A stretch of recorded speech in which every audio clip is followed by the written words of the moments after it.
This is Fudge Films.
Coming up next, our feature presentation.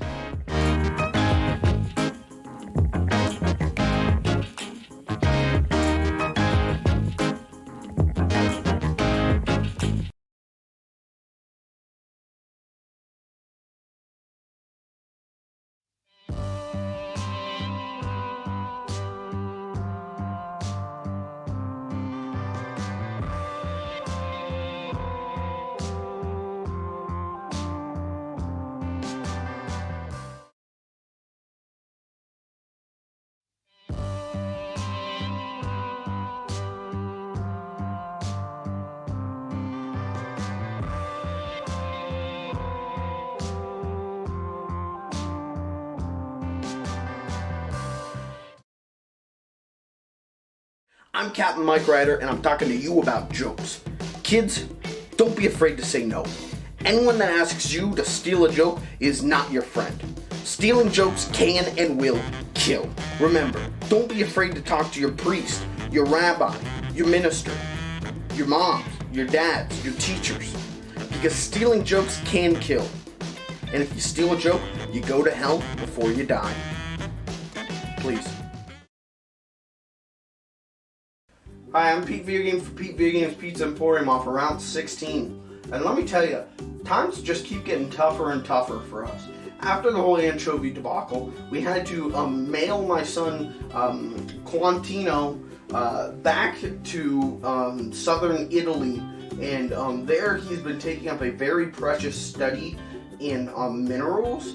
And because of that, he's been sending rocks back to us here in America. And so because of that, we want to offer you a very special limited time rock pizza. That's right, this pizza is going to rock and roll your mouth. And if you come on down to the restaurant right now, you can get the pizza for normal price. But if you come later, I will be hiking up prices about 2:30 p.m. today. So come on down and get the pizza.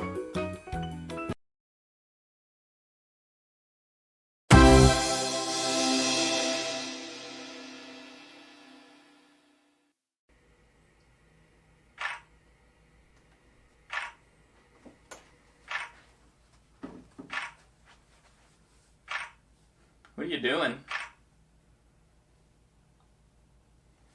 Taking pictures of penile? What are you doing? I'm looking at some penile. You know, I got some ways of enhancing those pictures. Thanks to the advances in modern technology, I can manipulate the dimensions of your hog to increase the attraction rates in potential mates. You made it smaller. What's your favorite color? Orange. Orange. I don't like orange, so we're going to go with blue. Why would you make my hog blue? What's up, everybody? It's me, Norman the Gamer, and today's Tutorial Thursday, I'm gonna show you one of the most. You're watching a tutorial on how to use the eraser tool. I made a mistake. Since you can't seem to handle this, I'll take care of it. You just posted that to your church's Facebook page. I don't care if you think it looks good. Just delete it. What do I need pincers for? I thought it looked kind of cool. But I don't have pincers. So what kind of angle do you want? Dutch? Well, it looks like we are just about wrapped up here. Yeah. Maximum length, minimal hair. I like it.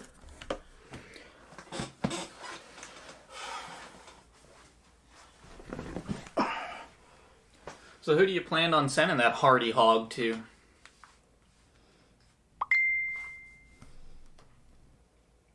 Ew.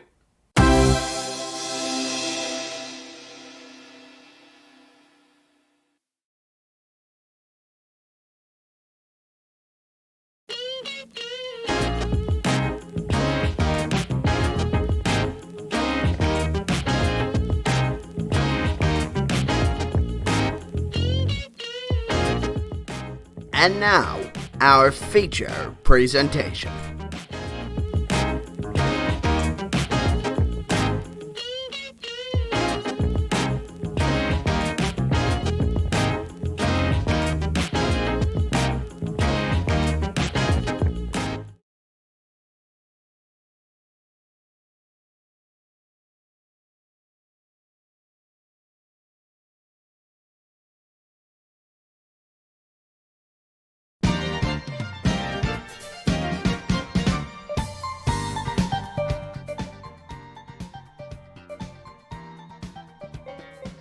Howdy, howdy. Wait for it. Howdy. Okay. Hey, this is gonna be a weird stream, which is always what you want to hear the streamer say. I don't know what the hell the plan is. I was initially gonna eat these Halo Moa Burger Pringles. Do a little taste test. What's up, guys? I am Mike, the taste tester, and today I'm gonna be taste testing these tasty potato chips. Okay. And that's still gonna happen, because I don't know what the hell a Moa burger is. So I'm interested in what that would taste like. Look, there's John Halo. There he is. Wait, that's hold on. Hold on, I can do the voice. Give me a second.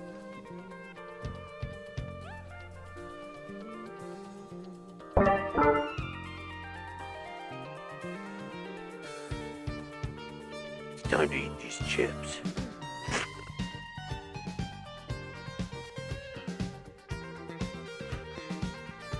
I'm giving the Covenant back their chips. Wait. This is Flashback with Steve Downs. I'm giving the Covenant back their chips. It gets a little too solid snaky there, but you know, mostly accurate. So I am gonna do that. I'm gonna try these chips in a second, but then after that, I don't know what the hell. That's just some hair. What the hell this stream is gonna be. I originally was gonna eat these chips and then play Yakuza 4, start Yakuza 4, but I'll be honest with you, I don't even know if it's installed on my PS4, and I'm kind of like too tired for that. I wanted to start earlier if I was gonna do that, you know, get like a big old helping of it, but instead we're mostly just getting like normal, you know, like the 3 hours, and I don't know. So I don't think we're going to end up doing Yakuza 4 tonight. We're probably going to do it tomorrow, but that means I got to fill a stream tonight, boys. So I'm thinking we just see where it takes us. Worst case scenario, I'll bust out a couple of classic Flash games. Maybe we'll play some Cannibalt. Maybe we'll play some Fancy Pants Adventures. I don't know. We'll see. But right now, the only thing that's truly on the docket is figuring out what the hell a MOA burger tastes like. The image of the actual MOA burger is appetizing. I mean, a comical amount of meat.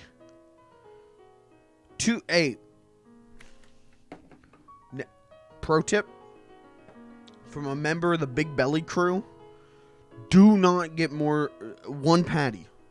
That's all you need on a burger. If you want 2 burgers, do 2 burgers. But do not do 2 patties on a burger unless those are smash patties. Do not get thick ass patties like this. Do not get more than 1 of them on a burger. You're nuts. You're gonna hate that burger. Smash patties though, yeah, 2. Honestly, if you're really fucking nuts, 3 smash patties on a burger, sure. But a thick burger, nah, 1 patty. You're nuts. Anyways, so 4 of them, quite a lot. I did not know what a MOA burger is, and I'm still not sure. I have been told 2 separate things. I'm gonna look up MOA burger. Okay, it's a restaurant in Poland, but I don't think that's what this is. MOA, here we go. Halo Alpha fandom. MOA are a species of flightless avians native to the planet Reach, largely utilized as cuisine and pets by humans. MOAs could also be found on other worlds as a result of wide exportation. During the fall of Reach, native MOA populations reached near extinction levels due to the Covenant Empire's glassing of the planet. Despite this, Reach's remote areas are still home to flourishing groups of MOAs. The inner colony world of Ganek 22 currently houses the largest single population of living MOAs, thanks to the restaurant and petting zoo have Samoa. That's Halo lore. That was not a joke. That is legitimate Halo lore. So, I mean, what is... The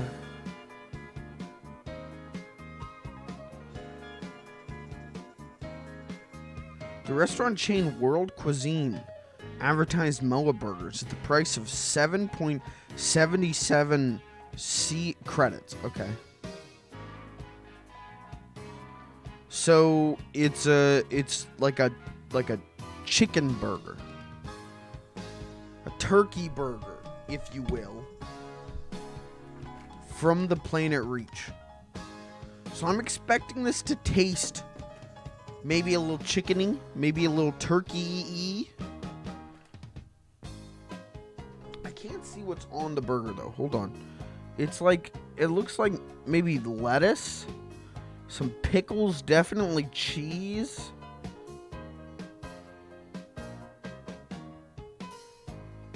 It kind of looks like cucumbers. I want to read.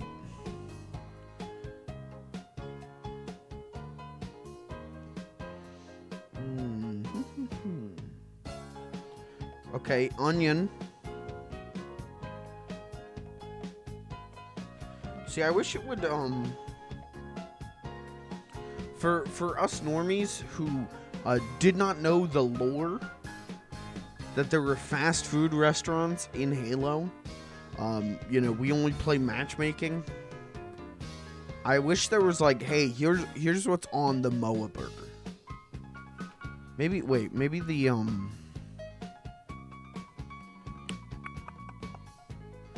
the wiki will have something.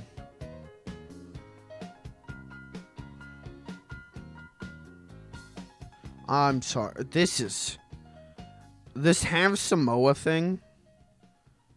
I don't know what this is from, but this is like stupid town writing. This is like someone took some stupid pills and wrote this shit. Because it's like, When Reach was attacked, the latest stock of MOAs that Wiljax Brantley had just received instantly became worth more than their weight in titanium, and he became a very rich man practically overnight. MOA nuggets, once a simple staple in Have Samoa's colony kids meals, have now become an incredibly expensive delicacy among unified Earth government dignitaries. So, is this pre Fall of Reach or post? Because if this is pre Fall of Reach, you know, this is just whatever. You know, this is just a burger that you could go to Have Samoa, go through the drive-through and pick up. But if this is post Fall of Reach, this is a delicacy.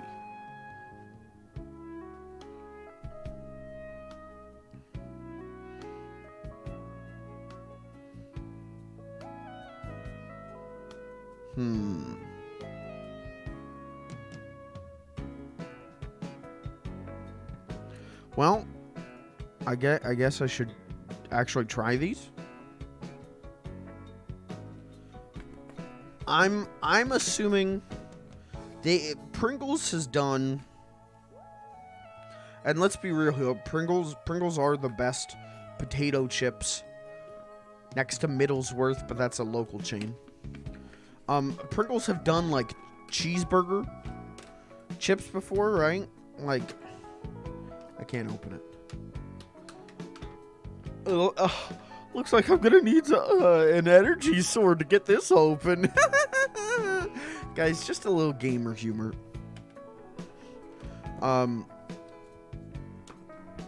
So I just kind of assume this is gonna taste like that. I'm gonna be honest. I'm kind of just assuming this is gonna taste like a cheeseburger, and they just found a license, you know, a way to make some money. It's like they did those Rick and Morty chips that I ate the pickle Rick, the Pipple Rick chip on stream, and it was just a pickle chip. You know, it didn't taste like intellectualism. Okay, ready? Wait, let's do the palate guys. We gotta cleanse the palate. I did eat dinner.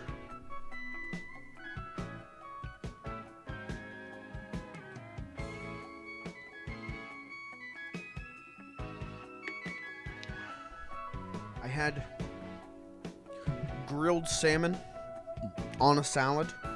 Little Italian dressing. Ooh. Little bit of shredded mozzarella cheese on it. Boom. Ooh. It was good. Okay. Palate is cleansed.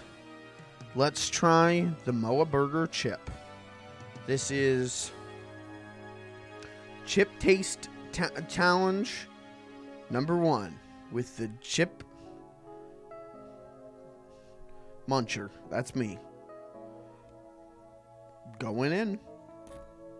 Ow, I hit my tooth. Going in.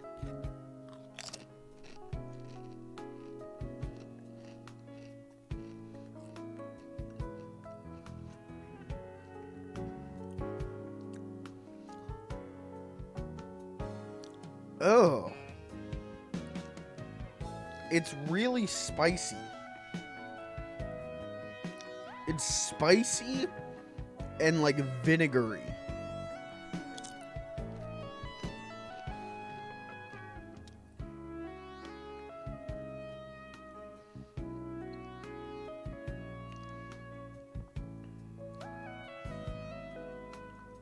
Hold on.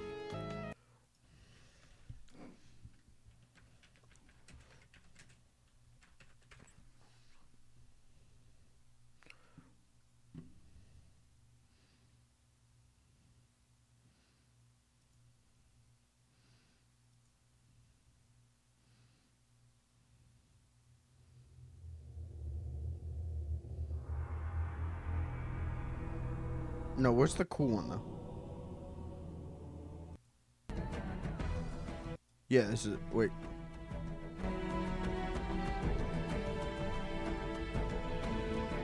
Alright, now we got cool music. Now the chip will taste better. Alright. We got a full chip. It's time for the Moa Burger chip taste review from me, Mikey, World Foods, USA.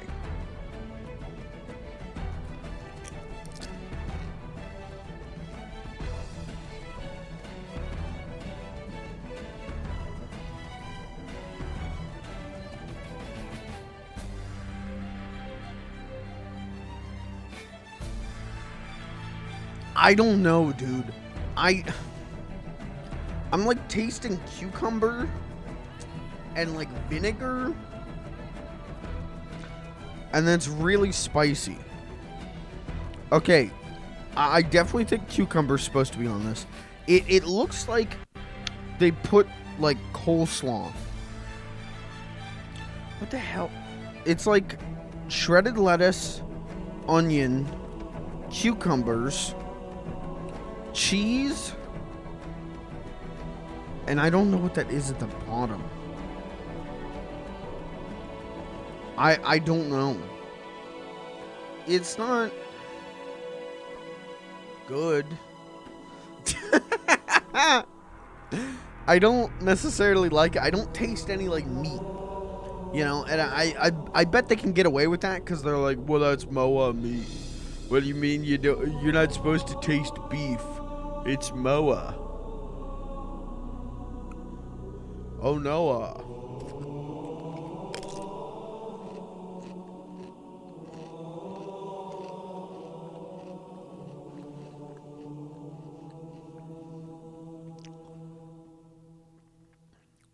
The cucumber scares me. The fact that I can taste cucumber and lettuce worries me greatly.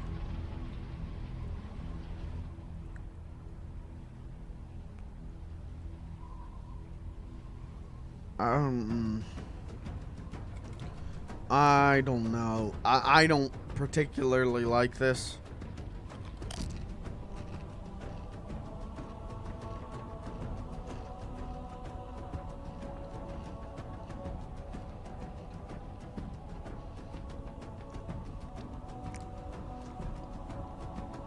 It's like eating spicy lettuce that then has the aftertaste of a Pringle.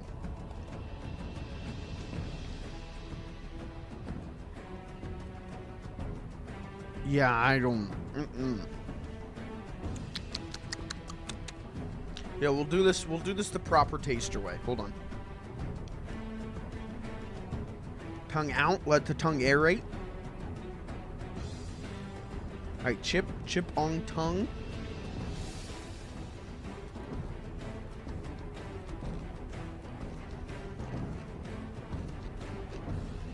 Alright.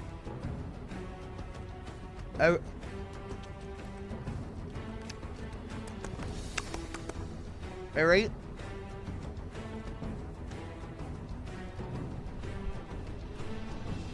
Yeah, I don't know. I can't say I'm a fan of that. Let me look at a news article. Moa Burger Pringles. What the hell is it supposed to taste like? Here we go. Why do Moa flavored? It's supposed to taste like beef. Because Moas are like emus. They're supposed to taste like garlic, sweet ginger, and savory beef. Craveable slight heat from chili pepper and red pepper.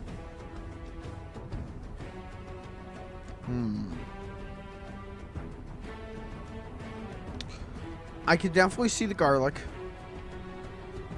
I'm tasting cucumber, but I'm nuts. I will say that I don't taste beef. I do not taste beef at all. They're right about the slight heat, though. I actually like the heat. It's not hard. It's got like that lasting heat, but nothing like uncomfortable. Your tongue just feels like warm.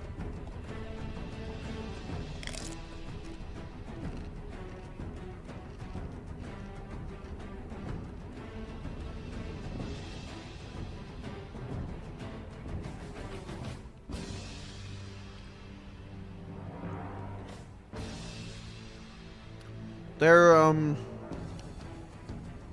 yeah, I don't particularly like them. I know it looks like I'm eating the whole fucking stack tonight, but that's not true. I've eaten like 6 of these. What's the serving size? 12? I'm not gonna eat 12. At least not tonight. I'll see if my brother wants them or something. I don't know. They just don't. The heat is the only part of it I like.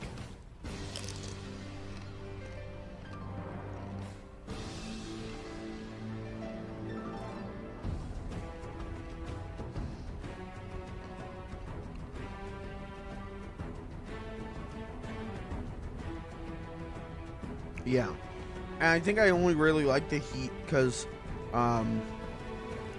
my favorite chips, there's this, I believe it's a regional brand. I wish it wasn't. It's called Middlesworth. And they do barbecue chips, and the barbecue chips are just the tiniest, ooh, just a little, ooh, a spice. Just a little bit that like lasts on your tongue, like these do. Those are the best chips. This, it's too rooty. You know, maybe it's the ginger. I don't know. It just tastes like I had a salad for dinner. I don't need another one. I don't know. Not a huge fan of these. So for Mikey World Food USA, I'm giving the Halo Moa Burger chips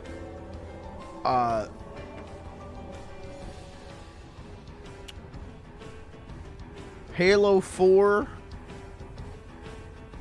out of Halo Reach. I threw up. I used to man, I used to be able to do a Master Chief pretty okay. You know?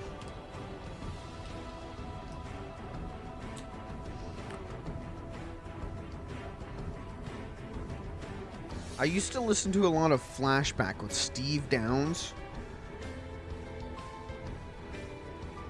And so, like, I knew his voice.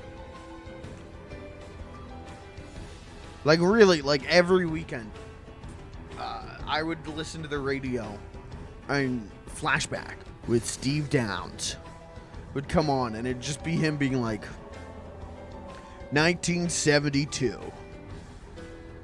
the year of 1972. This year, we'll take a look at Led Zeppelin. They were probably still making music then. On Flashback with Steve Downs. Does a Flashback with Steve Downs bit, is that relatable comedy? I'm trying to... Okay, I'm turning off the Halo music. I'm trying to be more relatable with my comedy. You know? Trying to make these streams play more to the everyman.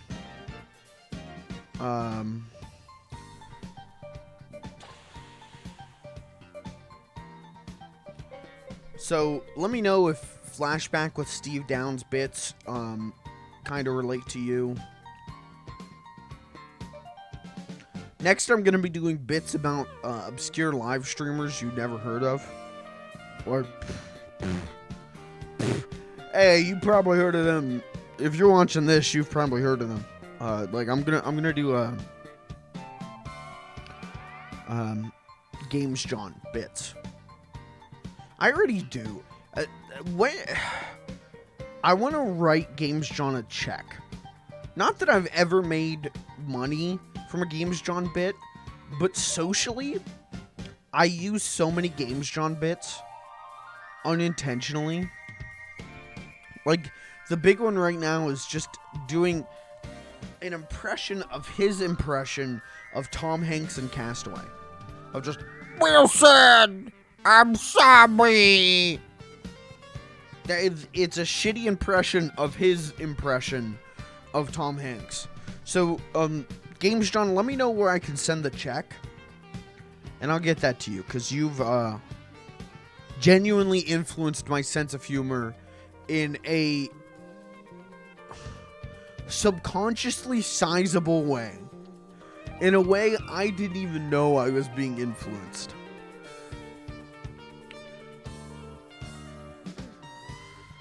Well, that's the chip part of the stream over.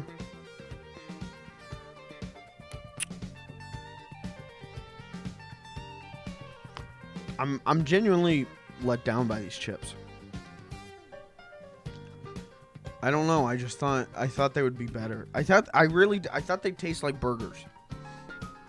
You know, I thought they would just taste like a cheeseburger, and it would just be them like slapping a different name and branding onto their cheeseburger chips, but no, they went all out and it sucked. So the moral of the story is, don't try. Brand. Don't try to appeal to me. In fact, alienate me, dude.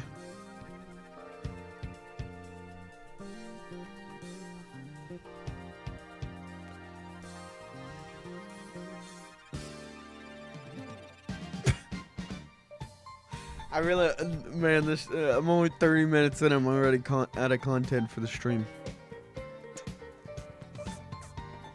Well, I watched some movies this weekend. Yeah, I did. Friday night, I watched Castaway. That's right. Jesus. I watched Castaway Friday night. I know I'm 21 years late to Castaway. I loved that movie. That movie, the start of it is like, oh, this is cute.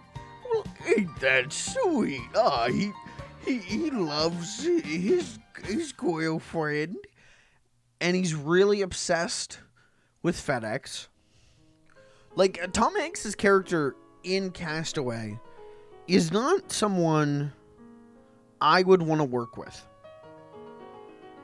because he takes his job way too seriously. He's a fucking narc, dude. Right? Like, I don't like him. And then he ends up on that island, and I'm like, hey, fuck it. Hey, shows you right. Fuck you. So yeah, you have that start of that movie where it's just Tom Hanks obsessed with capitalism. During, like, that, I thought that movie was going to be way more anti-capitalist. And I guess it is. It's not. But the start of that movie is in the fall of the Soviet Union. And one of the starting shots is tearing off like a plaque of Lenin. And it's like, okay. And then Tom Hanks works for FedEx, and he's like, well, we gotta get the packages on time. Oh, we gotta get over there. Oh, the clock is ticking. Okay.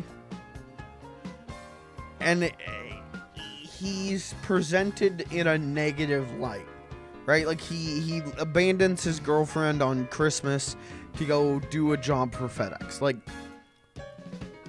I thought it was going, hey, isn't this guy a dick? And I think it is. But the end of that movie, when he comes back from the island, And everyone is like, well, like they have a big celebration. Oh my God, he's back. Wow. And I gotta fill out all this paperwork. Oh, that's gonna suck. And then there's the one guy who's like, we gotta get caught up on some fishing.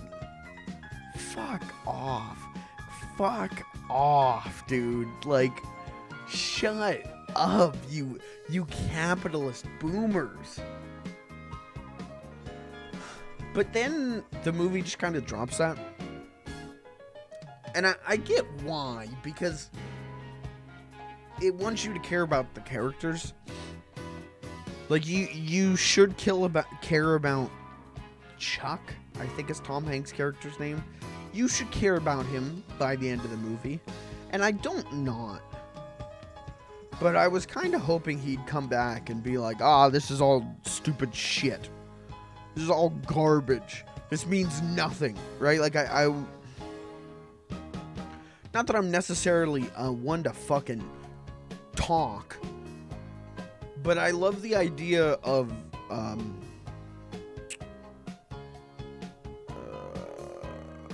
material means nothing.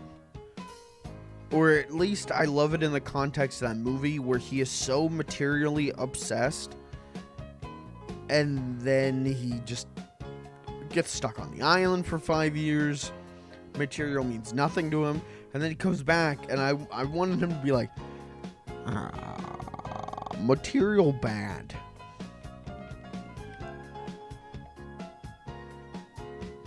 But he doesn't. Like, I thought there's a scene where his girlfriend, Helen Hunt, she, like, shows him his old car. She still has his old car. And this whole time, he's kind of, like, weird. I wouldn't say weary, but, like, distant from material. You know, Helen Hunt asks him, we don't have any half and half like you like. And he's like, that's fine. You know, like, he doesn't care about that stuff anymore. And so I thought she was going to show him his car, and then he was going to be like, my car! Yeah, I don't need it. But, no, he gets really excited about the car, and then he takes the car, and then he fills the car up with, like, snacks and water and stuff. And it just felt like, we're done with the capitalism thing. We're done with the, like, who needs material possessions.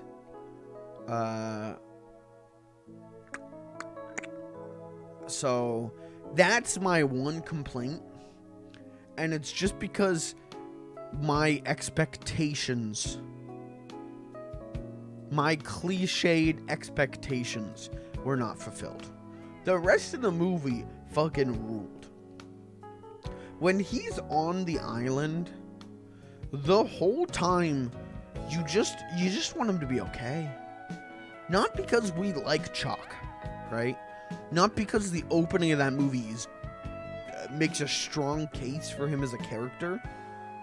He really has, like, no redeeming qualities, except for he's Tom Hanks. So the whole movie, you're like, Tom, dude, don't try to ride the life raft over those waves. You're gonna drown, Tom. Like, you just want Tom Hanks to be okay because you like Tom Hanks. So, I'm also happy that he does go, Wilson, I'm sorry. Wilson, I'm sorry. Because I can't stop doing that. So,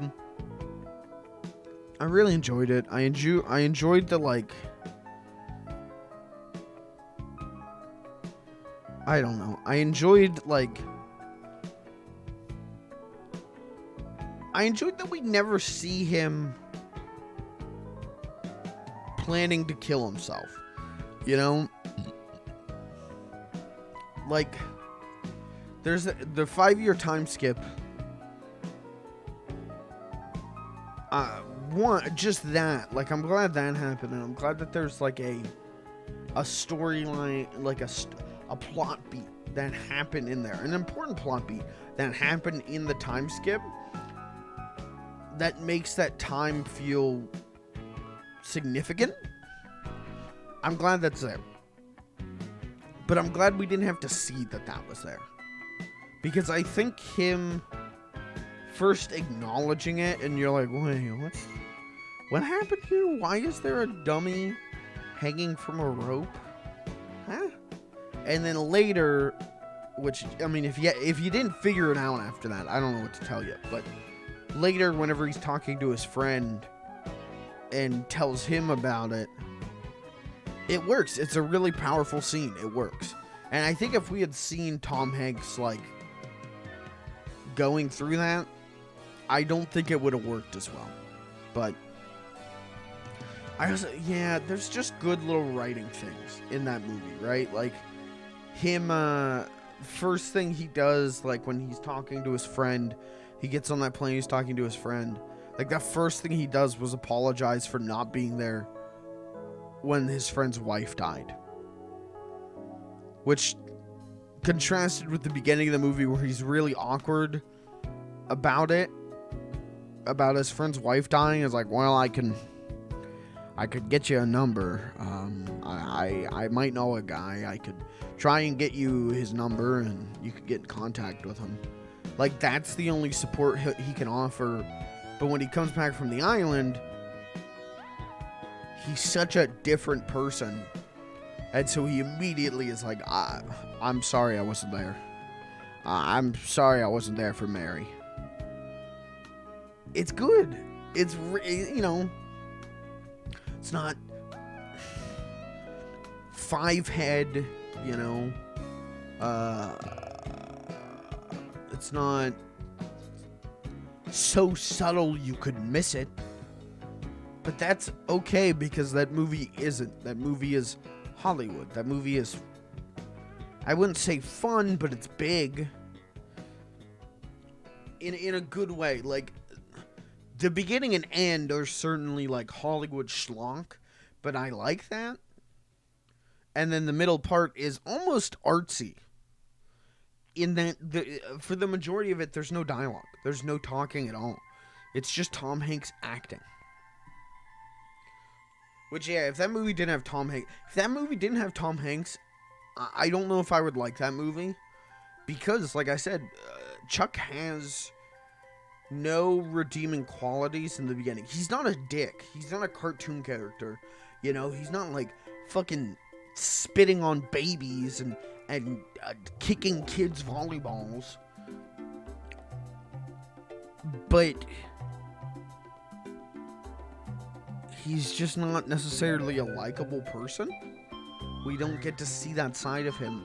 But by using Tom Hanks, who may be the most likable man to ever appear on any screen ever,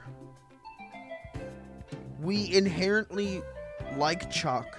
We want Chuck to survive because we want Tom Hanks to survive.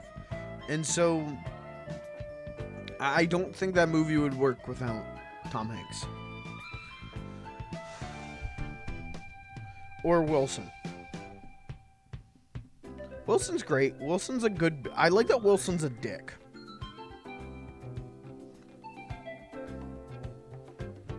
Like, it shows that, like, going to Island did not immediately make Chuck a better person. But he had an outlet to channel those negative thoughts through. Like, Wilson rules. Because he's a dick. But he's right.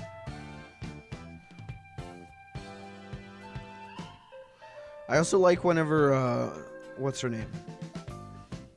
Helen Hunt, her new husband. I like when he comes out and he's like, you know, she's really been through a lot, Chuck.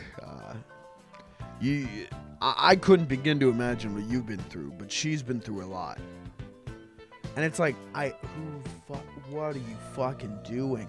How can you be this oblivious? How? It's pathetic. So anyways, that was the first movie I watched.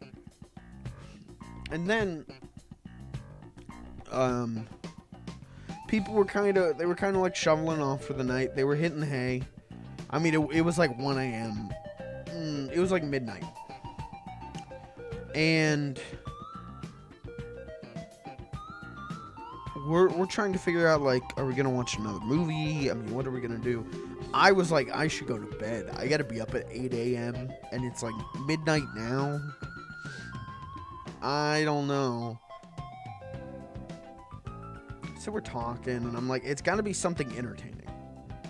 It's got to be something that I can talk over, but something that'll catch my interest. And then Clayton goes, do you want to watch Cats versus Dogs?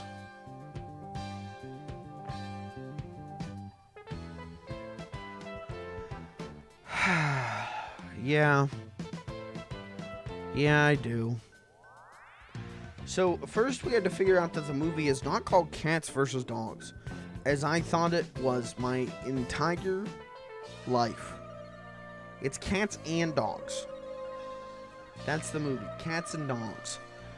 And that was a nightmare. But, unlike Small Soldiers, unlike Kangaroo Jack, Snow Dogs, unlike the majority of, like, movies that I have nostalgia for that I don't know were necessarily good, Cats and Dogs was not boring.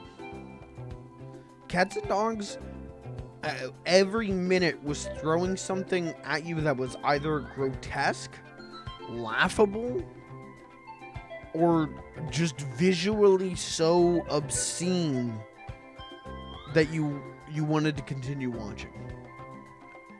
Whether it was the ugly CGI animals, which that CGI, man, I've seen CGI that's aged bad. I've seen CGI that's aged like milk. Like 2% milk.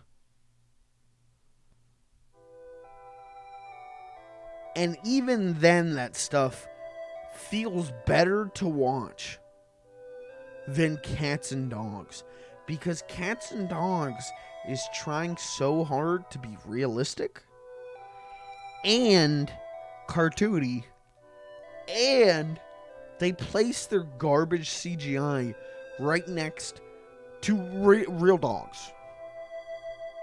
They place it on top of the dogs with the eyes and the mouths, and it's bad. God, is it bad when they do that. Their eyes move like human eyes, and their mouths move like human mouths, and it doesn't look right. It looks so wrong. It looks so wrong. I hate it. I love it. So the CGI, yeah, is comically bad. There's just the most outdated racial stereotypes. They call in cat ninjas at some point, and it is horrifically bad. It is like right out the gate, you go, oh no, don't, oh no, it's bad. I remember as a kid, which I haven't seen this movie in like 15 years. But I remember as a kid being afraid of the cat ninjas because they're like crawling on like the ceiling and like stealthily trying to kill the main dog, whose name is Loser. And it's voiced by Tobey Maguire. But yeah, not scary now. Not very laughable now. And laughable CGI, not laughable in how stupid the racist portrayals are. It's bad. But its badness also, you know, it helps it. It makes it entertaining. What also makes it entertaining is Jeff Goldblum eats the scenery in that movie like it is a fucking nice meal. He goes nuts during that movie. He does things in ways only Jeff Goldblum can. he's told to just, like, turn, okay, someone enters the room, turn your head. Every other human actor is like, Jeff Goldblum was like, he has to do like a double take. That's his whole performance, is like double takes. It's great. He is so much fun to watch. It's really good. It's a terrible movie. But if you're looking for a nostalgic movie to watch, to get drunk and watch with friends, Cats and Dogs is a good choice. Because it's fun. Fucking Small Soldiers. I watched Small Soldiers with my friends recently. Don't do that. That movie is an incredible snore fest. That movie is so boring. The things that I thought were scary as a kid, the like disgusting melted Barbies, are still kind of scary. But the rest of the movie is fucking boring. The jokes are weak, and that sucks because Phil Hartman's in the movie. I didn't even remember that. But Phil Hartman's in the movie, and the movie does not give him anything to do. It's bad. It's really bad. And boring. It's really boring. Which, it's a shame, I guess. But it's directed by Joe Dante. And so there's a lot of, like, little Gremlins references in it. And it made me realize that Small Soldiers is just Gremlins again. But I've never seen Gremlins. I obviously know Gremlins and Gremlins 2. But I've never seen them. And now I don't know if I want to, ever. Because I hated Small Soldiers so much. And it's so similar to Gremlins in concept. I don't know if I want to watch it. I think I'm just going to be bored. I also know a lot of people who I agree with opinion-wise on movies a lot who don't like Gremlins. So I don't know, man. I should watch it at some point, but I don't really want to, because I know I'll watch it, and if I don't like it, I'm going to say I don't like it, and people are going to go, yeah, this guy likes pop culture, this guy likes movies, but he doesn't like Gremlins? Hey, this guy doesn't like Gremlins. I'm just going to get made fun of. Ugh. Cats and Dogs, though. Check it out. I don't think you should watch the sequels, but Cats and Dogs was fun. They blow up a cum factory. There's a hand job dog. It's a lot. There are a lot of things happening in that movie that are worth checking out. So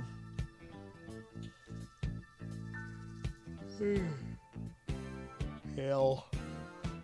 And then Saturday, we were gonna watch a movie, and we ended up watching the UFC pay-per-view. I don't know anything about UFC.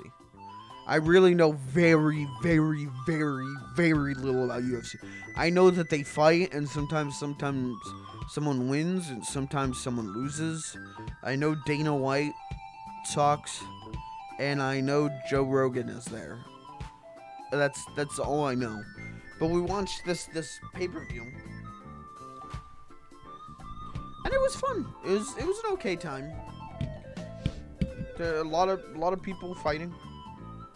That, sometimes they'd punch, sometimes they'd kick, sometimes they'd do some holds, sometimes they'd lay on top of each other, sometimes they would illegally knee each other in the head and get disqualified from the title match and be stripped of their title. I don't know. But it was good. And then we tried watching Minority Report. At like really, like, we started Minority Report at like 2 a.m.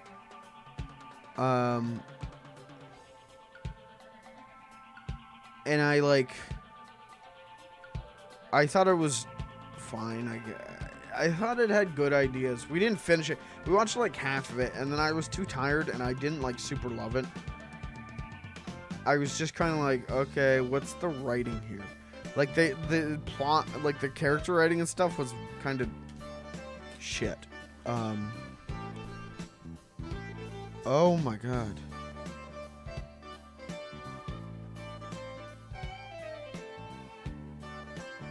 Hey, I just opened up Twitter.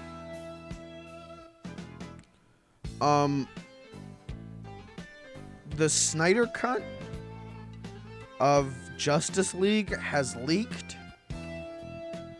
because occasionally there's a glitch on HBO Max. When you go to watch Tom and Jerry, the Snyder Cut starts playing.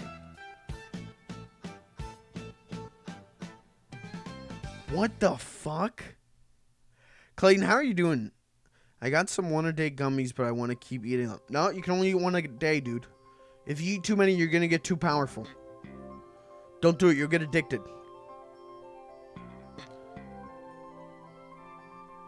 The Snyder Cut has leaked. It looks really bad, chat. Hold on. I don't think I'm going to get banned if I show this. This is news. Oh, hold on. Sorry, I was working on a thing. Hold on, let me bring you back. Let me bring me back. Hi, here's me. Okay, get rid of cat cam. Alright, let's bring back chat. Where is chat? What is this? Oh, that's Gerald. That's my mute. Okay, I don't need this anymore. Hold on a second, guys. We're gonna figure this out. Gotta be one of these.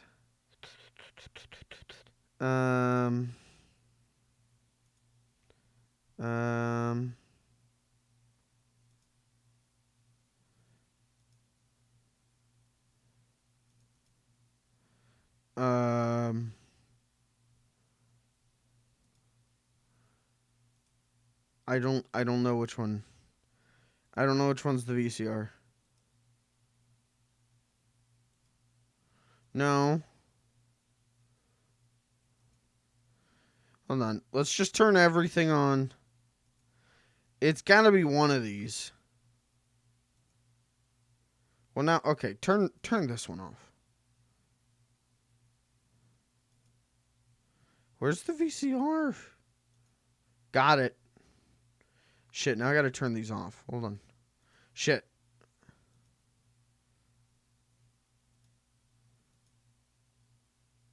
Okay. So the Snyder Cut leaked. This looks terrible. This looks really, really bad. Hold on. Get over here.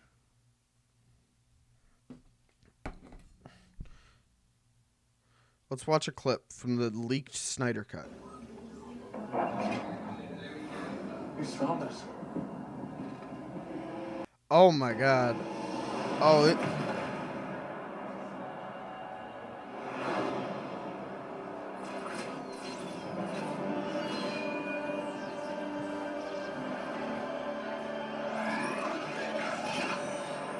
Oh, that's CG. Oh, there he is, boys! The Joker. Oh, he looks terrible.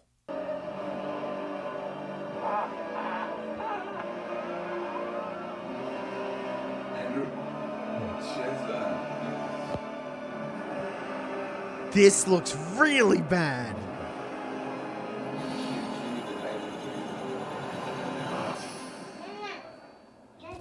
It's a dream. Hey, Justice League spoilers. It was all a dream. Oh, it keeps going.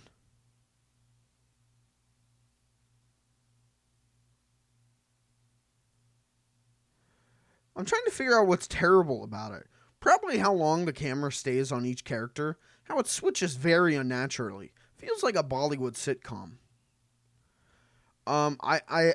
here's what's wrong with it. All the characters look like ass. It's just ass. It's just ass. It's just ass. That's what's wrong with it.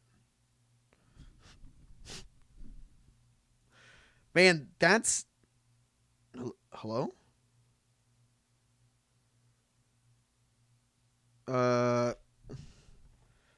Guys, did I get banned?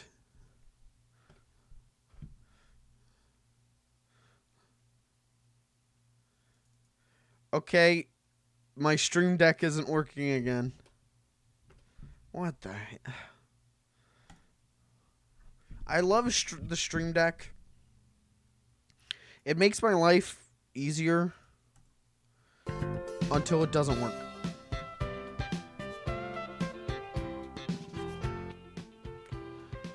Okay, well, that was a nightmare. I can't believe it. If you watched Tom and Jerry. I watched Tom and Jerry. That was my next movie. Yesterday, I put it on while I was doing some work on a new video. And, it was terrible. It was. I don't think anyone's gonna be surprised by that news. It was bad. It was really bad. The two biggest offenses for me, because I went in with this with really, I mean, ground floor expectations. I mean, underground expectations. I truly expected, does the movie play? Does it have both picture and audio? Congratulations, you've met my bare minimum. But it managed to fuck up in two ways that personally pissed me off. So guys, here's my scathing. I'm the cartoon critic, and this is Tom and Jerry month. And I'm going to be reviewing Tom and Jerry the movie. I miss when reviews were just, every month was like a specialty month from a critic.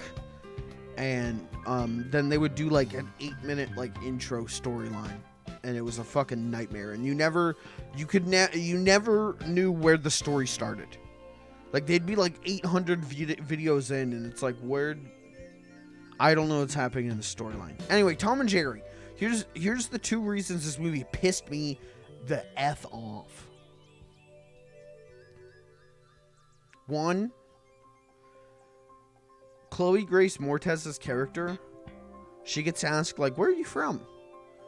And she goes, well, I'm from a small town in Penn State. Okay. I live in a town called State College, Pennsylvania.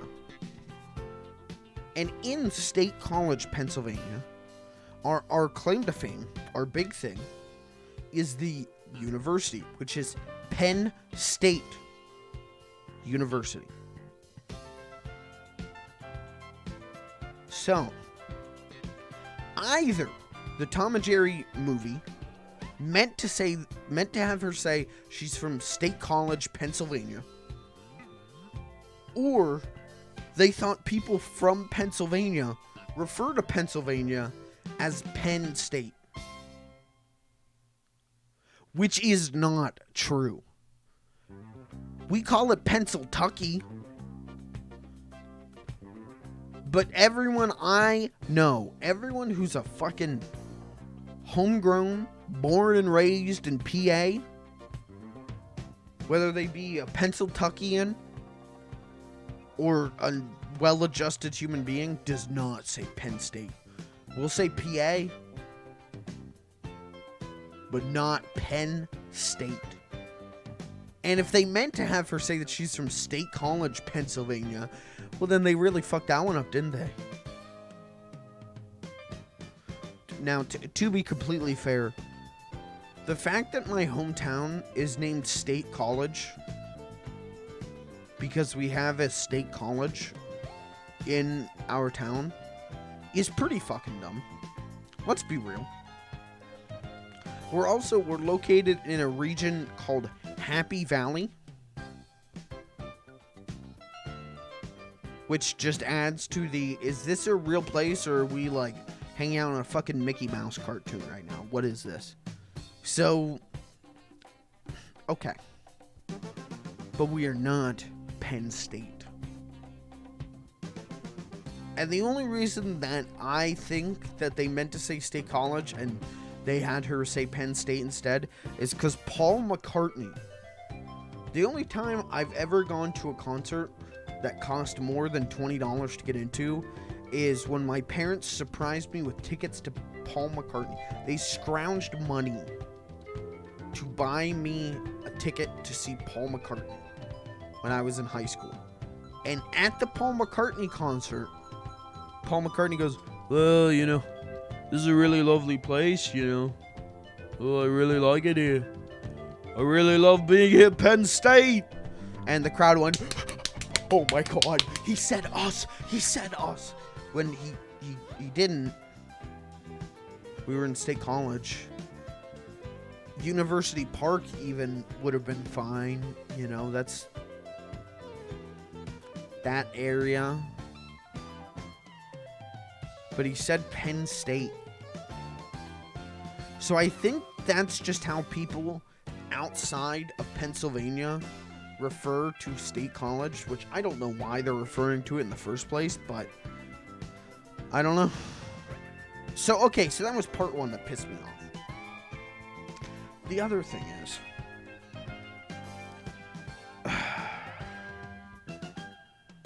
and this is a legitimate gripe with the movie, they bring in all these Tom and Jerry side characters. Now, I'll give the movie props for this. They use Bill Hanna's original, like, screams for a lot of Tom things. Good. Because those are the funniest... This is not a hyperbole. Those are the funniest noises ever recorded. The Tom and Jerry screams... Tom's screams in Tom and Jerry are the funniest noises ever recorded. Just Tom's scream.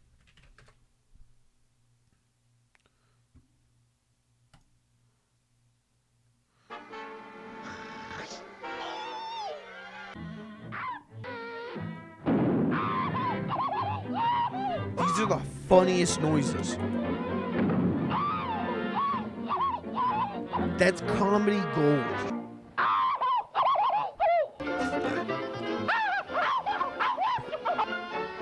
So good on the movie for realizing that and actually using them.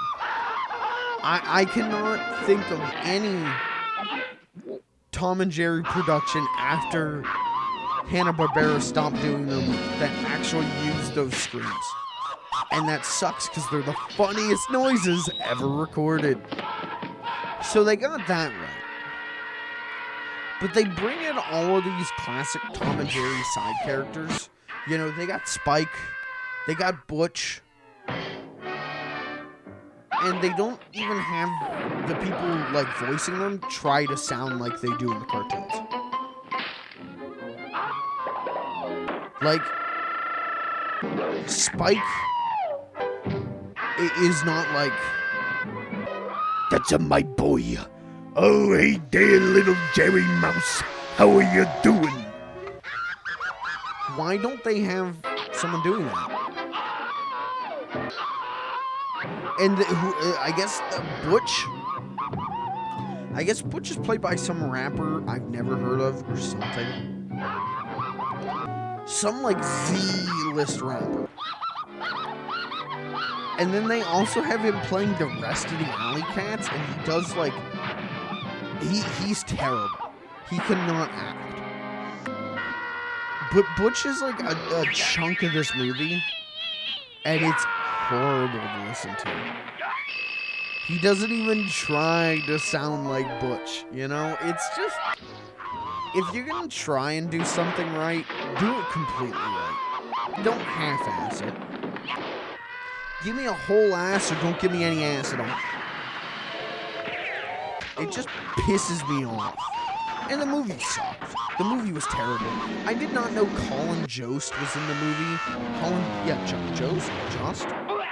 who's in the movie, and the moment he showed up, I went, oh, fuck.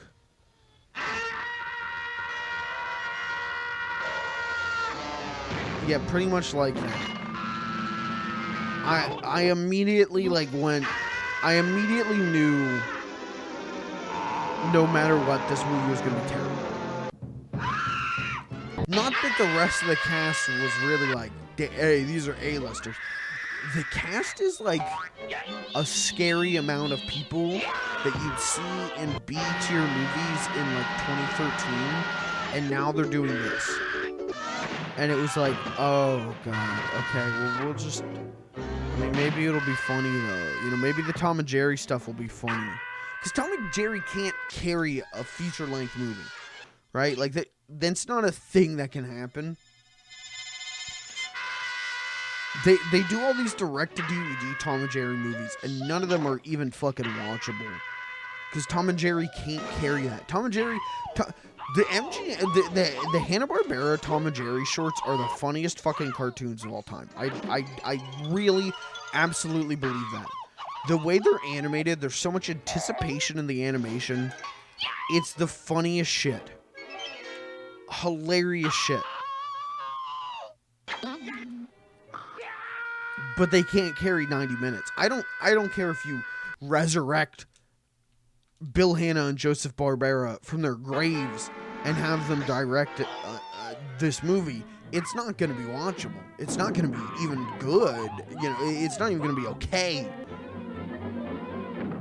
So I went in with absolute fucking the bottom level expectations, and I still hated it. I was still let down. At least with Scoob, which is the closest thing I can compare it with, at least with Scoob, as much as I felt that movie misunderstood what made Scooby-Doo good, or at least likable, Scoob at least had things that made me like pause and go, hey, I get that reference. Oh, Takamoto's dry cleaning, I get that reference to Iwa Takamoto. That's a good one. Tom and Jerry has nothing redeemable about it. It has nothing, like... There's no reason to watch this movie, is what I'm saying. Like, there's nothing funny. There's nothing entertaining. But there's also nothing bad. Sorry. There's nothing horrendous. There's nothing entertainingly horrendous about Tom and Jerry. It's just one big, like, this is what I was hoping this wouldn't be. So that's okay. And then Colin Jost shows up and you're like, oh, fuck. Now no one's gonna laugh. That man walks onto a set and all the humor gets sucked out of the room. It was bad. It was really bad. It was a waste of time. But with HBO Max, which I already pay for, it was technically free. So I want, and I'm a huge Tom and Jerry fan. I really am. Like, I grew up with Tom and Jerry. Every single day I'd watch Tom and Jerry. And again, I feel Tom and Jerry is the funniest cartoons of all time. Like, as much as I love Looney Tunes, I like Tom and Jerry more than Looney Tunes. Which is like hearsay. I should not be saying that on the internet if I want to live. But I think Tom and Jerry is absolutely fucking hilarious. That's my favorite screen. So yeah, I was disappointed in the movie. Guys, I think the Tom and Jerry movie might not have been good. I don't know if anyone else had this suspicion, but I'm here to confirm it was not very good. Can I stop the screaming? I'm turning off the Tom and Jerry screaming. I'm turning back on the J-Funk.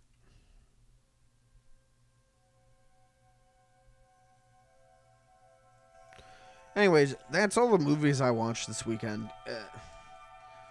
I had a good time this weekend. I had like a really nice weekend. Really nice, like, relaxing weekend. A funny weekend. I am like 90% done with a new skit. So that should be coming out this week. And I don't know, I had a good weekend. But I was like, I'm ready to stream. I'm ready Monday to hit the fucking streets and start streaming.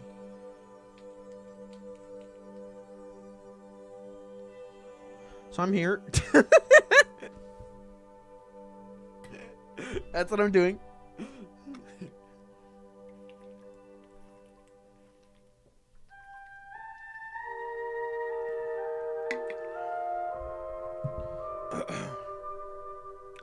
I also, over the weekend, became really obsessed with merchandise for the live-action Flintstones movie.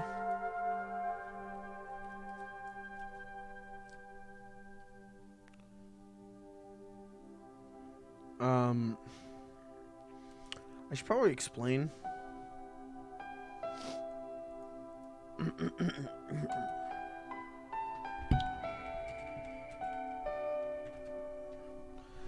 I've always loved the live-action Flintstones movie. And I have these waking childhood memories of seeing some toys for the movie where it just looked wrong. It just looked fucked up because they were trying to do essentially a toy of John Goodman and Rick Moranis and Elizabeth Perkin, and they looked bad. But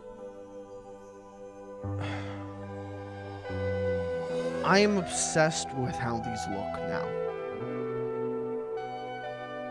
For example, let me show you the standard toy from the line. Oh, why is my stream here? I'm gonna.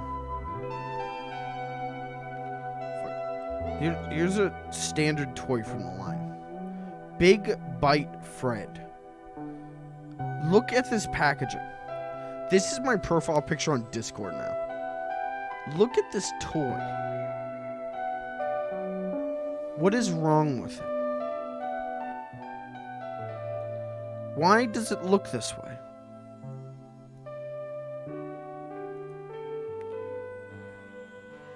So with Big Bite Fred, you press like a button on his back, I think? No, his arms move up. When his arms move up, his mouth opens so he can take, quote unquote, he take a big bite for a big appetite. There's only one image of this on the internet. Do you want to see it? This is trigger warning, alright? Content warning. Here's what Big Bite Fred looks like with his mouth open. Isn't that terrifying? Isn't that great? So I want Big Bite Fred. And then this started a whole thing where it's like, well, if there's one eldritch horror, how many more are there? And so I started looking. I started looking into Flintstones the movie toys. Here's what I found. Here's where my research has led me. There are figures of the major cast. Now, most of them are just normal little figures. In fact, I think the only way to get Betty and Bam Bam is through this deluxe gift pack, what I could find. That I could be completely wrong, though. There's also, like, just Fred and Barney, but with, like, different outfits from the movie, right? These are ugly figures. but they're well made ugly.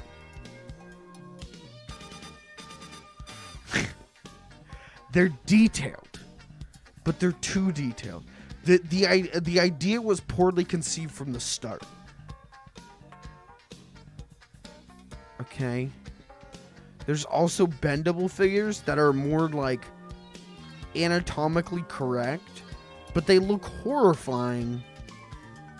Like they don't look right. This doesn't look right. Oh, okay, there is a Betty and Bam Bam separate pack. Wow. This is the pack I want. See, they're the bendable ones. And they don't look right. None of this looks right. Now there's the Yabba Dabba Doo Fred, who has a massive hole in his back, and you can press a button, and he'll say Yabba Dabba Doo, and I assume he probably also shouts Wilma.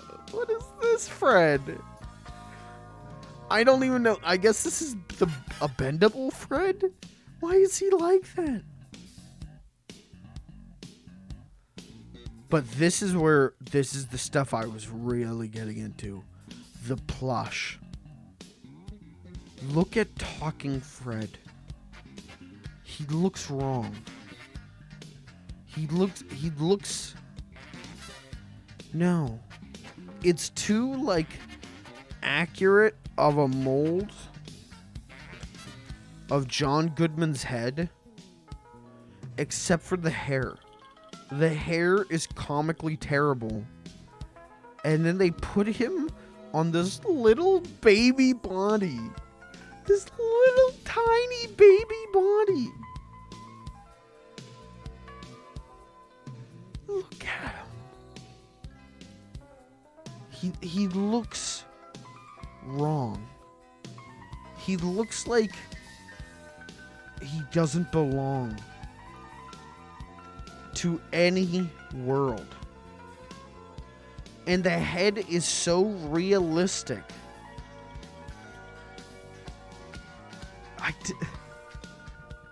Who thought this was a good idea?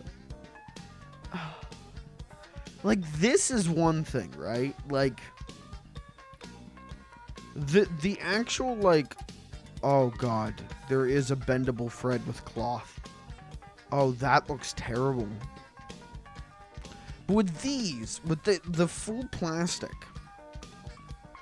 it's like, okay, it looks bad, but like, you kind of get what's going on here. Like, it's a realistic head, and then a cartoon body, but proportionally, it's not super, I mean, it's super deformed. This is the original Chibi, is what I'm saying. But it's not the worst thing in the world. I mean, he definitely has a baby body. But compared to this, where his head is the same size as his body? And there's two of them, chat. There's Talking Fred, and there's Cuddly Soft Fred. I don't know what the difference is outside of one has a voice box. This looks cursed. Look at him. Imagine having this on your shelf as a wee lad. As a wee lad, this was in your toy box. I do not want to play with the John Goodman doll. I don't. As much as I love John Goodman, as much as John Goodman is a cool looking dude who I would love to have talk to me, I don't want this.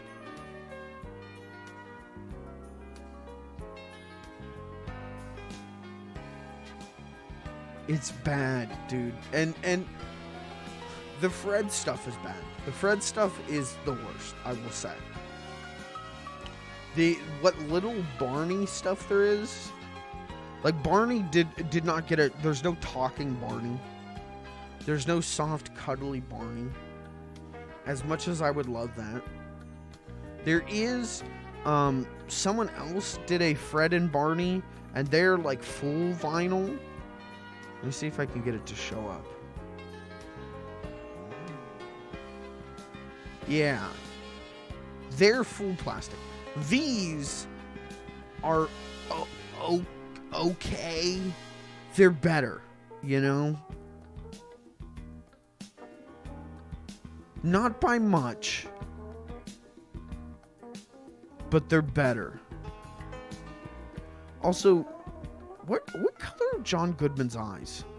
Because this Fred has brown eyes.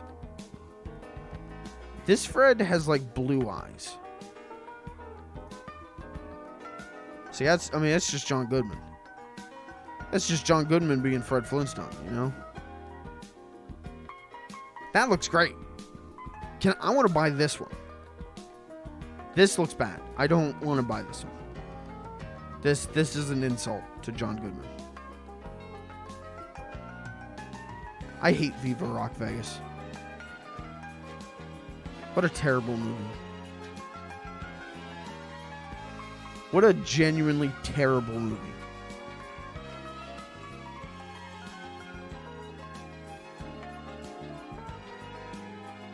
Yikes. But John Goodman Fred was pretty good.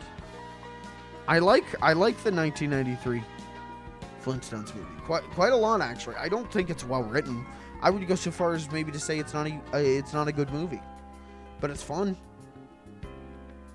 What was I looking up? Oh, so there's also, because Flintstones merchandise is all about Pebbles and Bam Bam.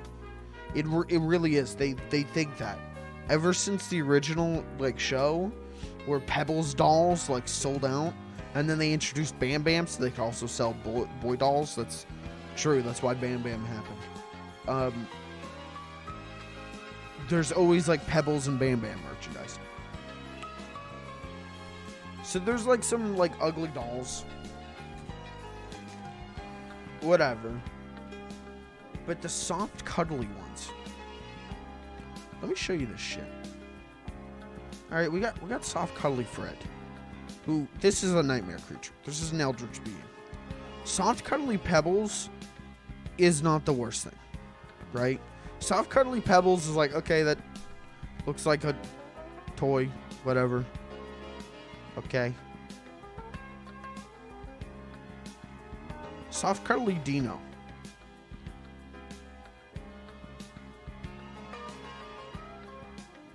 Hold on. Let me get a picture of soft cuddly Dino, because I need you to see this.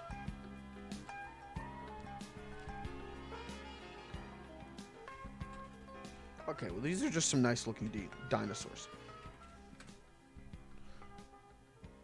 Soft cuddly Dino. His eyes are like sunken into his head. His eyes are like wrong. He looks in pain. Soft cuddly Dino looks like he needs... Oh my god, ew. Do not get this close to the Fred Flintstone plush. Thank you. Soft cuddly Dino, which is not what this is it? He just... There are like no pictures of this online. He just looks fucked up. He just looks like he needs help. Someone please save Soft Cuddly Dino. But I've saved the most horrific for last. Because we have Fred, we have Dino, we have Pebbles, but there is a Bam Bam. Be prepared.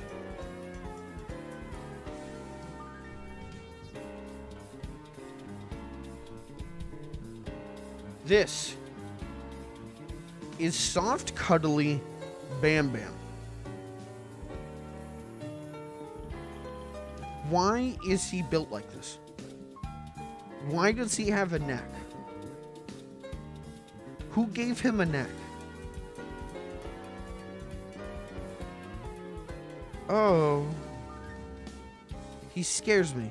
Look, he's taller than Fred.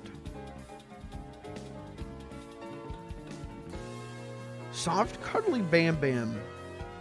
Soft cuddly Fred will, like,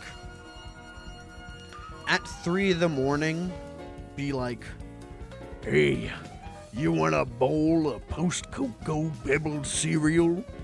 Soft cuddly Bam Bam will, like, crawl out of your toy box and, like, sniff you.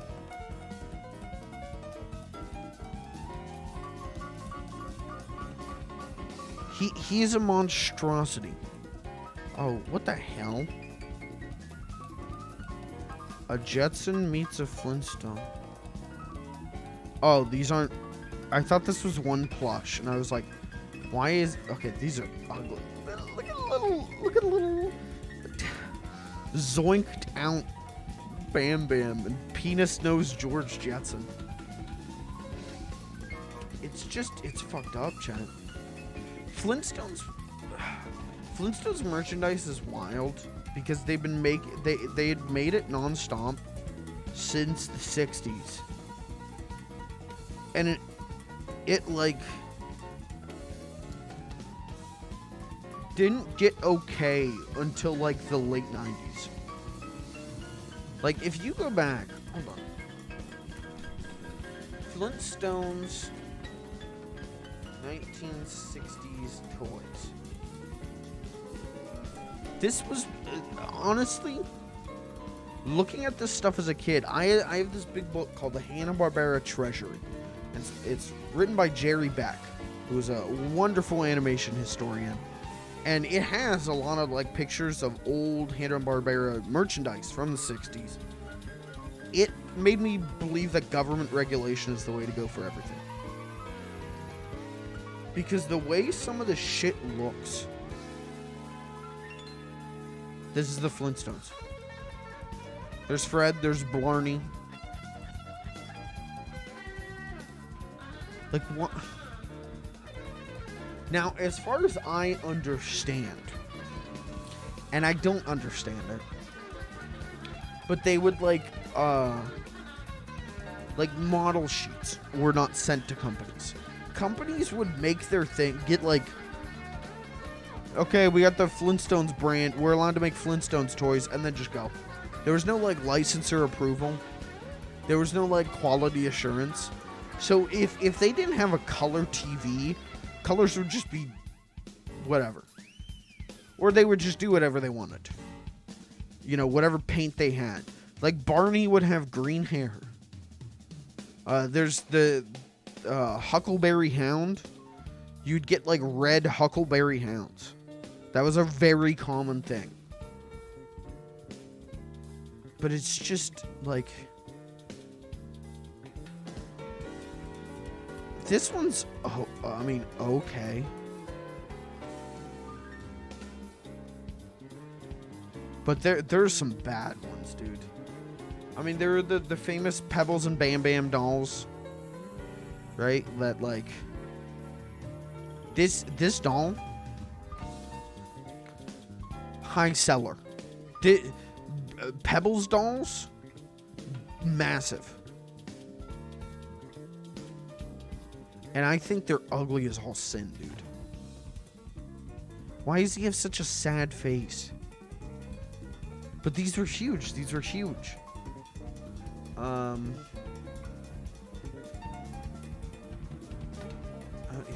Here's Dino. There he is, guys. Like, there's Fred and Amazonian Wilma riding a dino gator. There's this boy Elroy, wind up Elroy. It's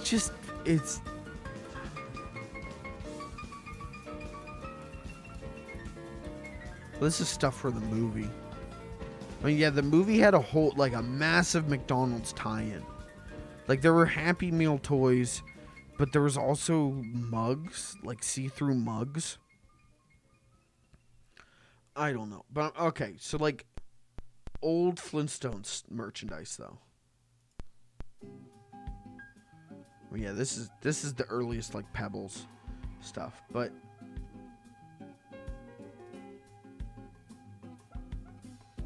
we're just gonna look up old Flintstones merchandise.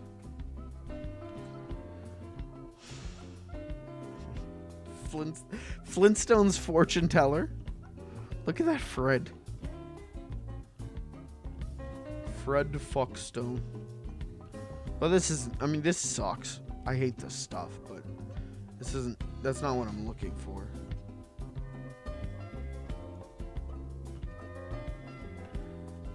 Like,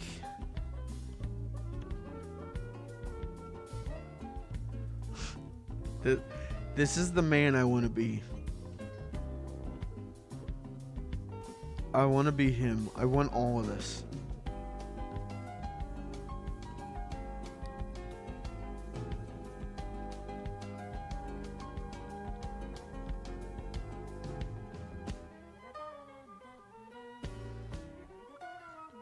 What is this? TV cartoon characters. Plastic eggs with a surprise toy inside. What's going on with Scooby-Doo? Like, Scrappy's here, so this is like the mid-70s. Scooby's body is just a glob.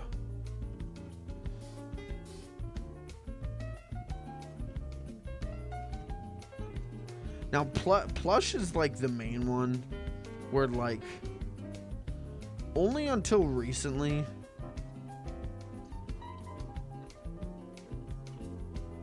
has there been like plush of anything that actually looks good. Oh, a 6-foot tall, life-size Fred Flintstone vitamin display. Clayton, you could put all your one-a-day gummies in this.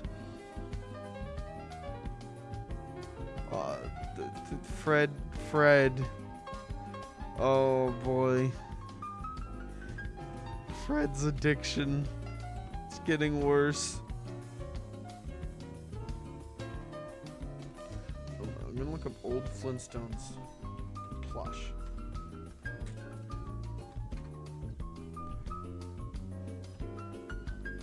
Like, you get a lot of weird stuff. Like, just like printed on Facebos, which is one thing. And then you have like stuff from like the mid-90s like this, where it's like, I mean, it's a vinyl head, but it's like, holy shit, that's not bad. And then you get like this. Or this.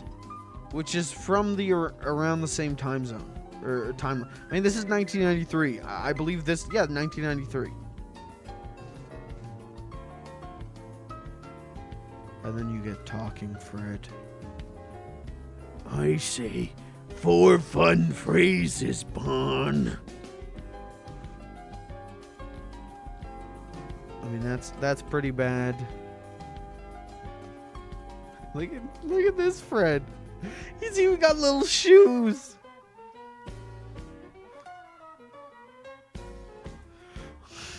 Big Barney. Barney looks like a monk.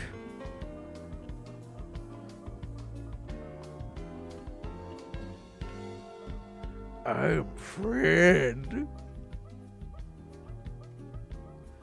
This is Snoopy. Okay, well, we could be here all day if we're looking at Snoopy's. Wait a minute. Something's wrong with Pebbles. She's turned into a hand. No, she's more the Thumbies from Spy Kids.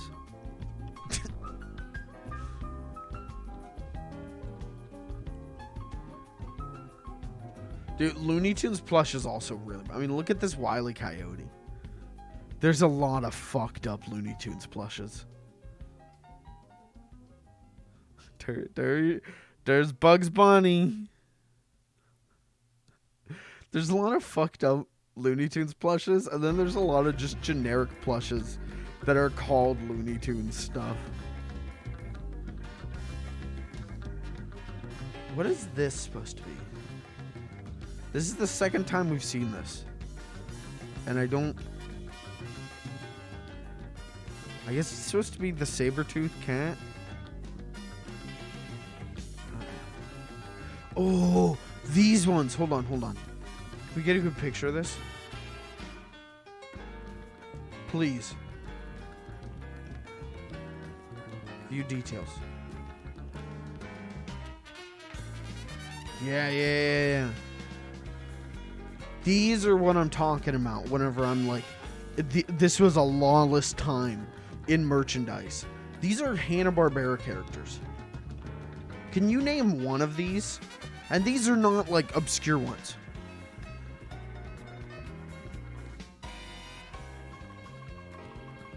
Jesus, this is bad. This one, no joke, this one right here, my dad had when he was a little kid. And my grandma still had it. Without the tie or the hat, she had this Yogi. Which, yeah, this is Yogi Bear. That's Yogi. There's Cindy Bear. This is Snagglepuss. I don't know who. I assume this is supposed to be.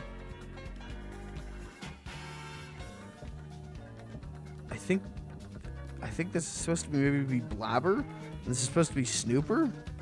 And then I think this might be Mr. Jinx. Mr. Jinx. And then I guess this is Pixie or Dixie. And then this is Pixie or Dixie. And then there's Boo Boo. I don't know who this is. But they just have these ugly abominations of faces.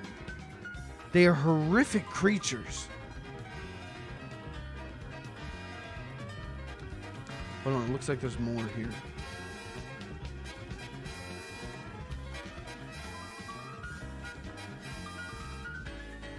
Well, there's the red Huckleberry Hound I was talking about.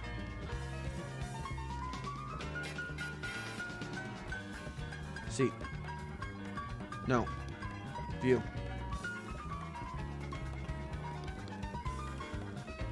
Okay, well there's... Is that Quick Draw McGraw with like flattened head? Is that Scooby-Doo? I don't... Adamant looks okay. Magilla Gorilla here looks great. I mean, I don't know what's going on with the rest. I mean, that's Tom and Jerry. I think that's Breezely. Or Sneasley. I always get them confused. I like the little Adamant. And I guess that's Scooby-Doo. I've never seen that Scooby before, if that's Scooby. And I've seen a lot of Scoobies. But this is what I'm saying. Like, it was a lawless time.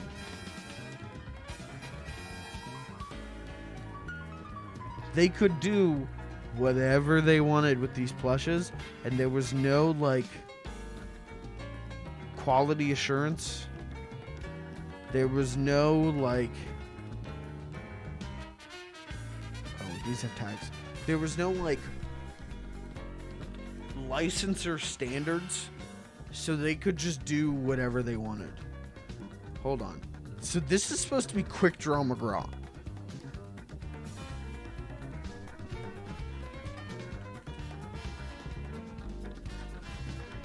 Yes, I spelled McGraw wrong. I'm stupid. Okay.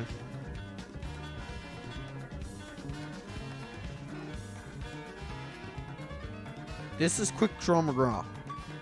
This is Quick Draw McGraw.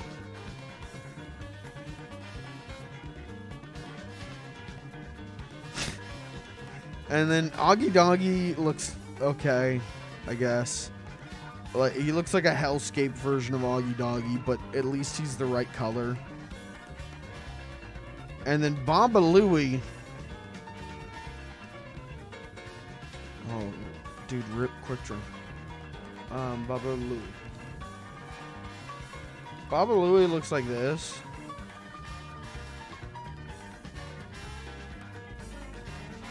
They like gave Baba Louie like hair. Why? And the blush is so weird. That looks nothing alike. I don't know how this happened. Look at this. Again, with the coloring things, like, they just did not care. There's a lot of, like, Tom and Jerry stuff from, like, olden days, where Tom and Jerry are, like, switch colors. Like, Tom's brown and Jerry is gray. And it's such a weird, like... How do you even fuck that up?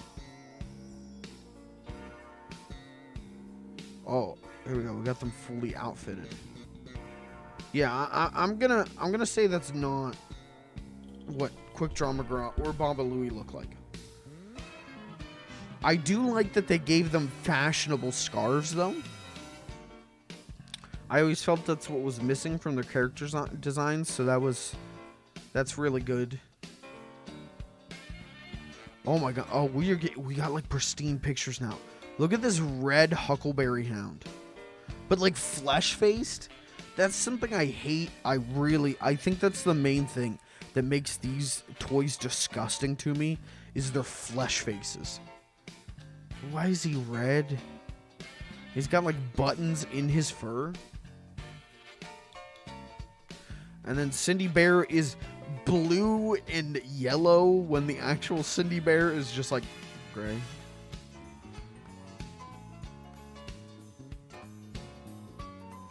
I think that's supposed to be Mr. Jinx. They're so cursed looking. It's the soft and cuddly Fred thing. With the disgusting faces on these like soft bodies. But I remember the Yogi. These things do not have like fun huggable bodies. Right? Like these are not soft plush. They feel like they're stuffed with like a lot of newspaper.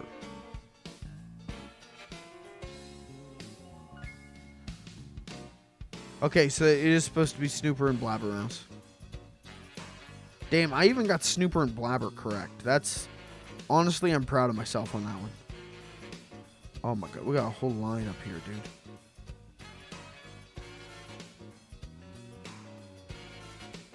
dude. And while I am considering buying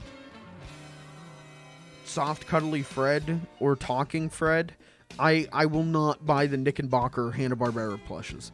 They are too cursed. They are a level of cursed I cannot accept. I will not let them into my house. Yeah, where's my Officer Dribble plush? We got any Officer Dribble fans in chat tonight? Is that an Impreg bot? Yeah, okay. Hold on, let's look up Knickerbocker. Knickerbocker Hanna-Barbera.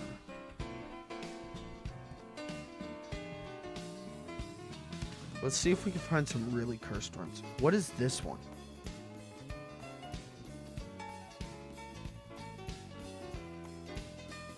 What the hell? Okay, let me think. Well, it's not Huckleberry Hound.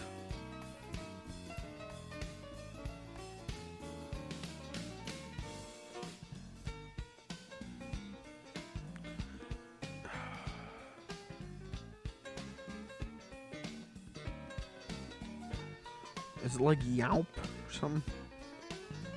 Snuffles the dog.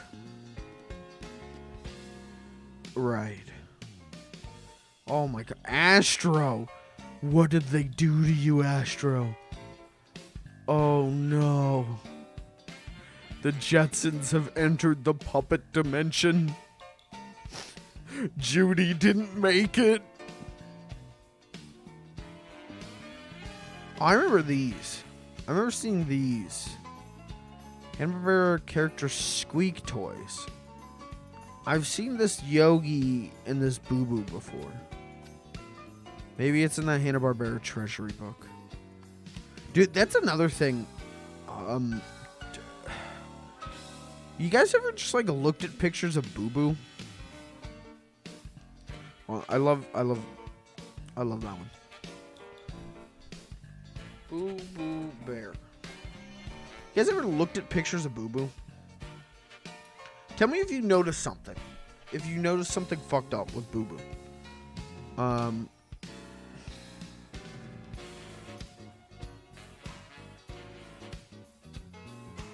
Hold on.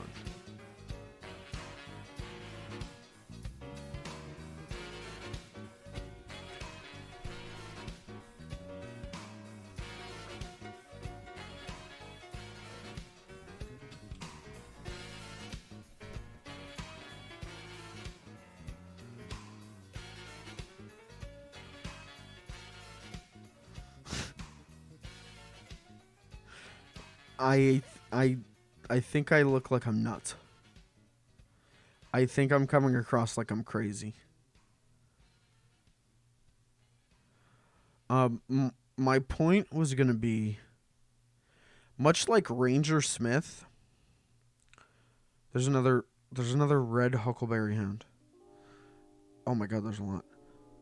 Much like Ranger Smith,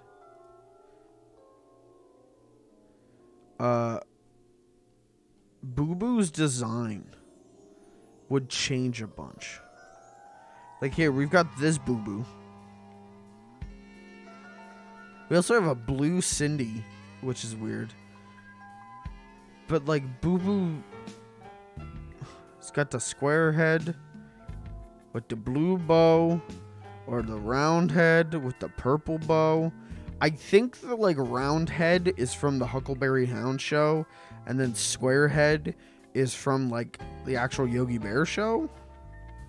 But I cannot confirm that. Let's look at some weird Ranger Smiths. Hold on. Ranger Smith. Okay, so you got like the canonical, like standard Ranger Smith, right? Like this is what society has come to know as Ranger Smith.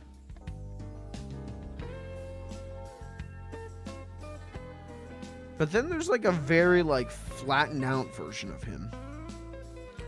Then there's this version. Actually, this is actually a great article. I think this is the article I read about it. Yowp is a great blog if you care about Hanna-Barbera like I do, which I don't know why you would if you're under the age of like 50, but early Cartoon Network just like drilled into me that like this is the shit. This is the good shit. So we got like this Ranger Smith. Okay. We got like Drill Sergeant Smith. And like, okay. And then he's got like kind of like a marionette thing going on there. And then they really just like don't care. And we got Long Smith. And whatever's happening there. Thick Smith. Okay. And then like a really wild Smith. Oh, that's cursed. Like, his design is just kind of all over the place. Anyways. That's the Ranger Smith segment of tonight's show. Hope you enjoyed it.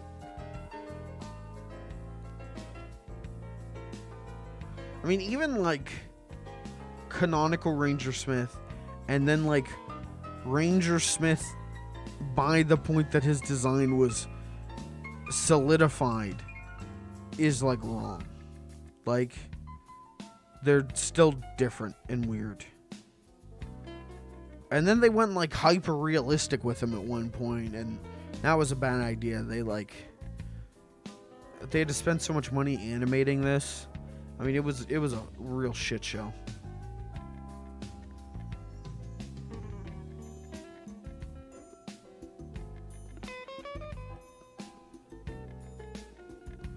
Ew! No, where's that?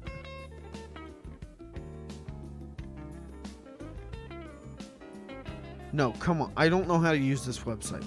I've never been on Etsy before in my life. But I want to look at this.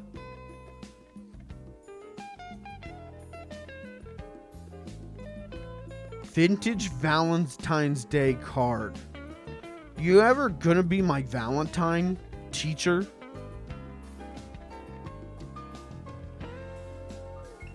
Why would you give this to your teacher? Why would you give a Valentine to your teacher? Especially one that's like, hey, you gonna kiss me? Hey, you're gonna plant one on me in the middle of fourth period? I mean, a nightmare. Oh my god. Oh my god. Oh my god. Oh, Ranger Smith. Oh no. Oh, ever since they cut federal funding to the parks, Ranger Smith's taking it really hard, man.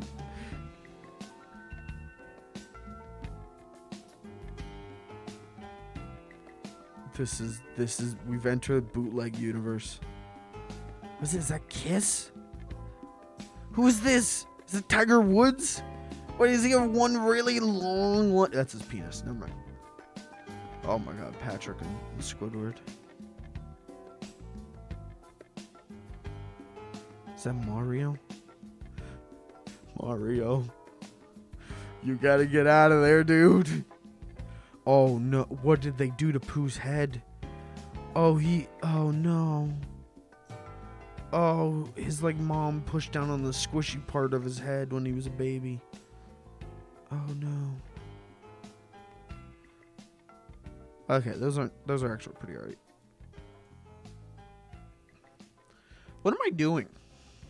Ew. Do you guys know about... Oh my god, I've never seen these statues before. I've seen the Yogi ones. So Yogi Bear used to be huge. Alright, this is a lesson for you kids out there. Yogi Bear was on par with Bugs Bunny, maybe even Mickey Mouse. Yogi Bear was like the face of television cartoons. Huge in marketing. And so they gave Yogi his own honey fried chicken restaurant chain. It was just called, I think it was just called like Yogi's Honey Fried Chicken. And the same way that there's Popeye's chicken, there was Yogi's chicken. And they had these big statues out front of them. What the hell? There's no way this is real. There's no way this is real.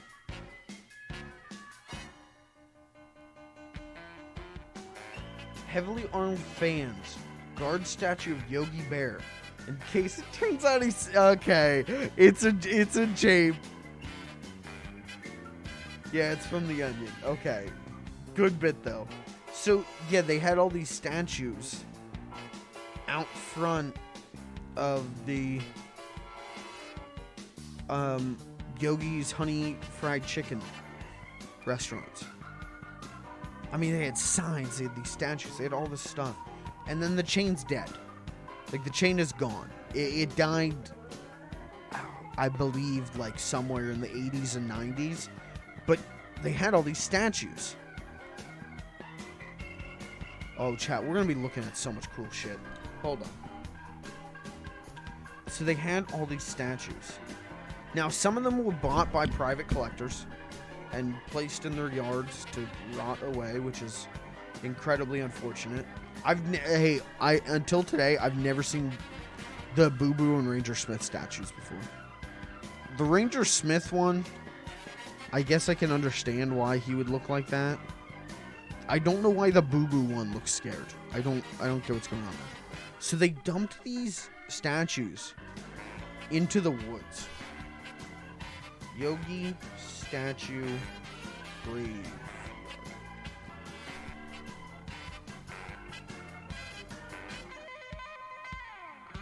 Just dumped. Okay, that's a different thing. Yeah, just dumped in the middle of nowhere. Is that a Cindy Bear statue? I've never seen that. In the middle of the woods. They just unloaded all of these Yogi Bear statues. Called it a day. And that was that. There's also Flintstones statue graveyard. Maybe? What the hell is going on here?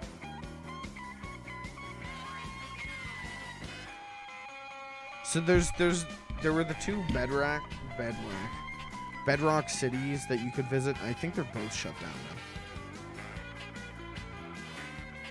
I think all of the Flintstones roadside attractions are gone. The one in South Dakota, there was one in South Dakota, and then I think there was one like in Arizona, maybe. I think this is the Arizona one. Yeah. And it was, no offense to the people who ran it or anything, because genuinely I would have loved to go there. But there was nothing going on. I mean, it was just a bunch of rocks painted and then some like Flintstone statues. That really was all that was there. There was no, I believe when it opened there was more stuff. I think there was a little train the kids could ride. But there was nothing there anymore. Except for some statues that were like not right. It's very strange. I want to look at this for a second. Can I get a Fred Flintstone gravestone? I don't know.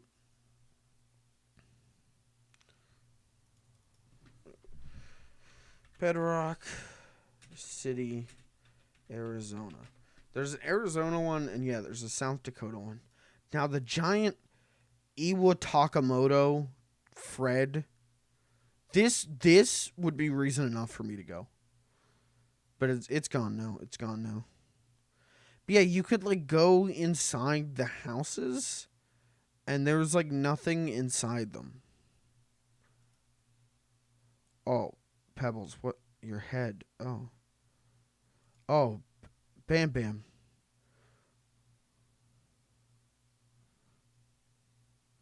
It's very strange. At some point, there obviously was. No, this is the South Dakota one. I don't think I've ever seen the South Dakota one. I've seen the Arizona one.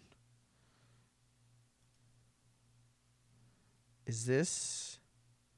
This is not. This is in not America. Fred Flintstone Land in Arizona. This is not the Bedrock City. I don't know what Fred Flintstone Land is. Hold on. I want to look at Bedrock City, South Dakota.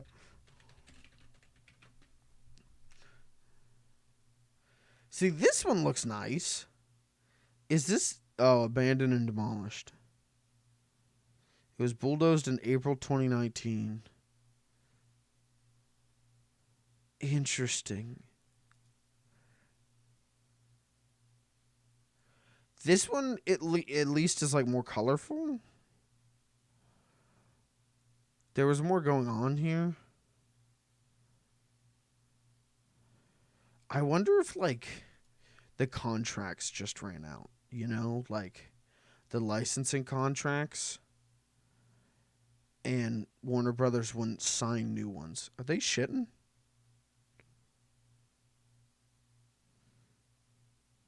But it looks like they had costume characters. Okay, well, that's cursed. But there's also one of these, I don't remember which one it was, had like a giant Dino sign that stood on like the edge of the property past like some woods. And so you'd be like driving down the highway and it'd be like, what the is that fucking Dino? What was that? Like, you would just drive past a giant Dino holding like a sign that was like, come to Bedrock City. See, this is nice. There's a Flintstones Bedrock City Custer. I don't think that's what this is, but it I mean, this place had food, which I think is more than the other one had. A supermarket. What the heck? Hold on. Someone's posting Flintstones OCs.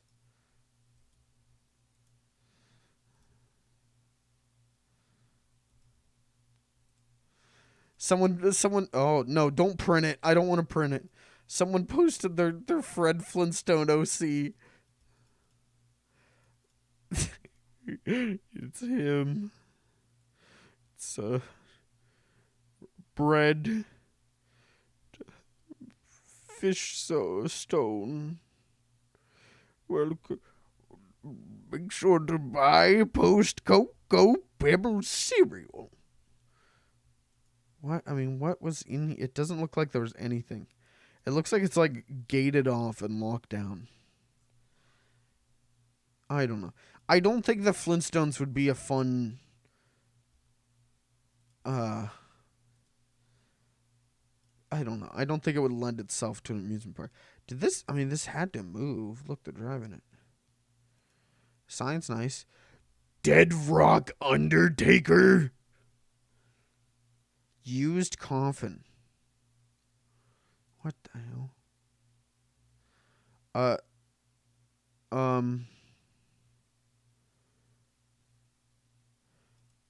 Oh, maybe this is from the new ownership because it's not a Flintstones park anymore.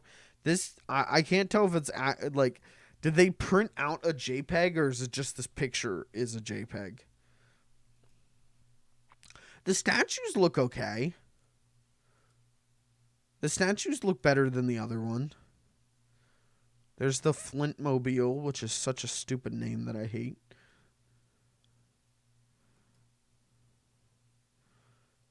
Who is this? What are we doing?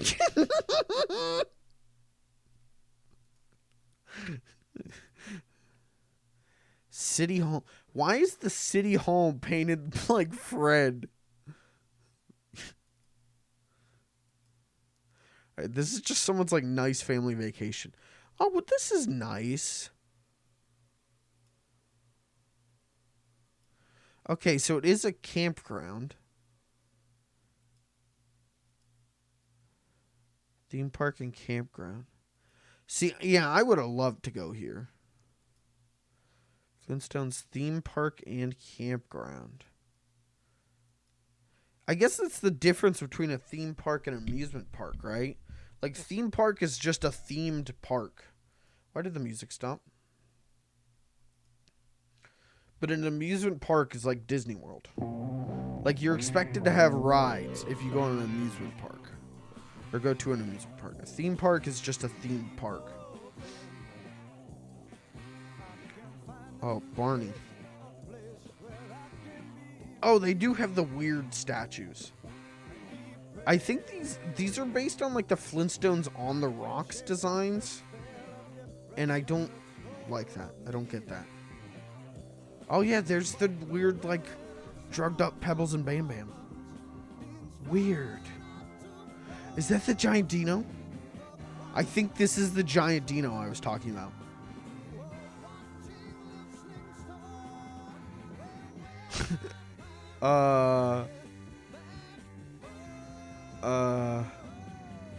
Okay.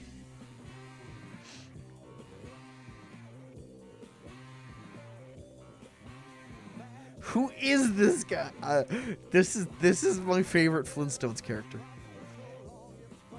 Oh, these are more furnished than the other one. Oh, buddy. Bad husband. Yeah, I'd fucking say.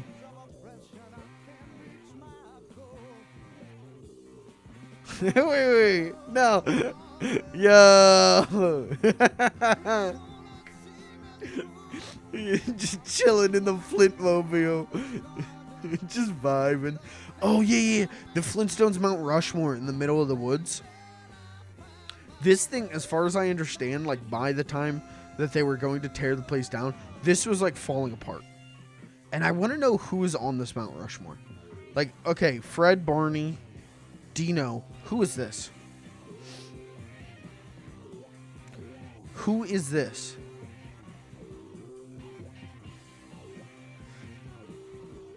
It looks like Lenny from The Simpsons. I don't know who this is supposed to be. It's not Mr. Slate.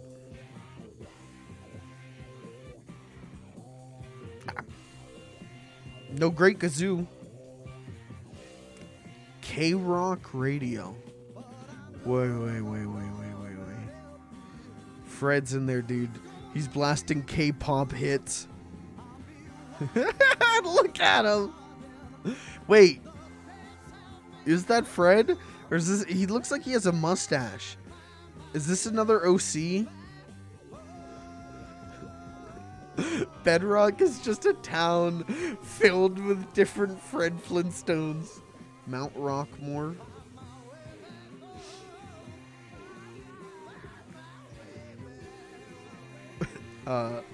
It's not your head. Okay. Oh my god. Oh my god. What the hell? That's just George Jetson. What? Okay. Wait. Better picture. Who is this? I don't know who this Flintstones character is.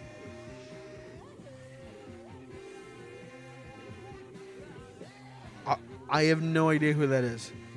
Maybe it's supposed to be Mr. Slate, but it's a really bad version of Mr. Slate if it is. And I don't know why they'd put Mr. Slate on there and not... Yeah, dude, wait, that is the... Wait. Where's the Giant Dino? I missed the Giant Dino, I guess. There's... Yeah.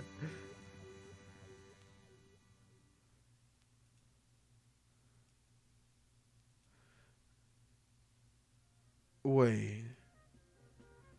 Is this... They're not animatronics, are they?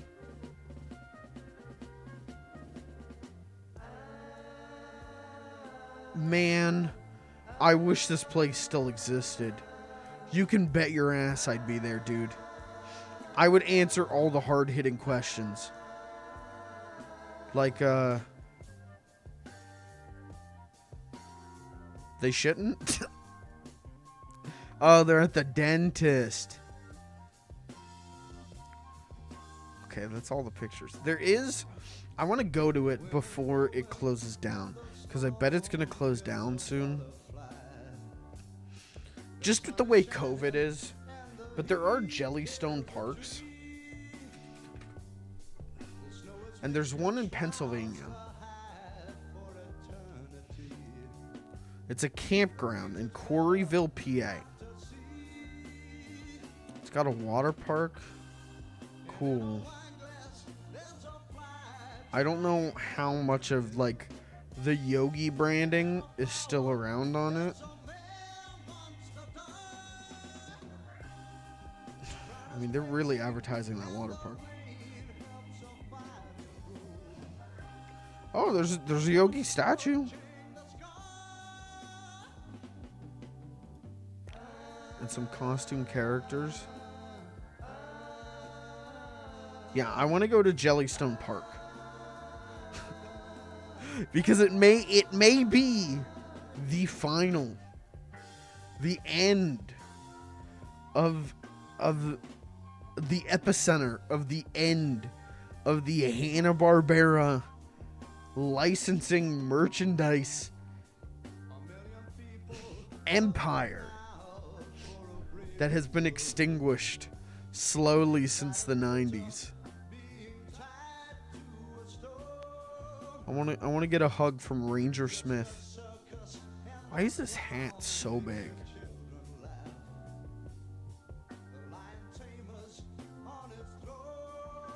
Oh, he's got cool sunglasses. I want to get a picture of the Ranger Smith.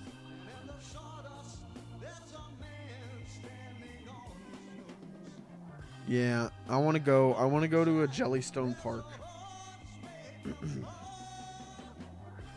How did we get here, Chen? What year is it? I like blanked out there, chat. You were supposed to stop me. Someone was supposed to prevent this conversation.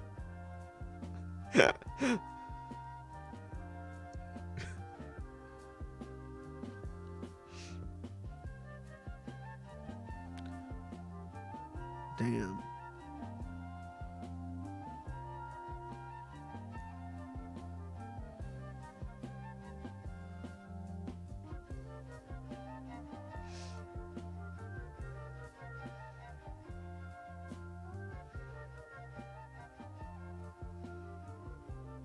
Weird. Ew, look at this marionette. Weird. There's a lot of... Oh yeah, the giant Godzuki statue. I had a friend talk about that. There's a lot of just weird Hanna-Barbera merchandise throughout the years. I mean, there is for anything that's existed for, 60 years.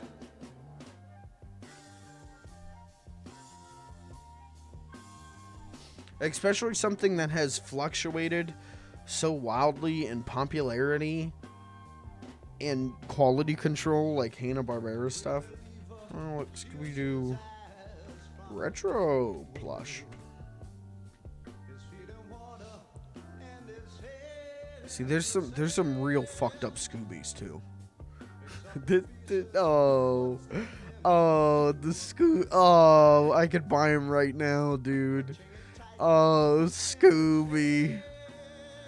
1976 Knickerbocker Scooby-Doo. Oh, no. Scooby-Doo, though, like... I don't know. Scooby happened in the 70s. And don't get me wrong, there's some bad Scooby merch. But Scooby as a merchandising juggernaut that we know Scooby to be didn't happen until the late 90s. Hey, I legitimately had this. I had that.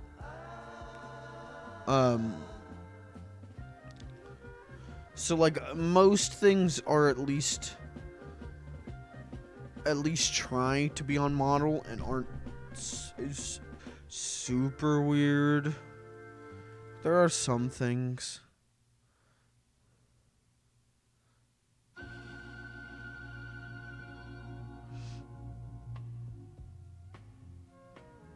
I don't know, man. Hey, I have this.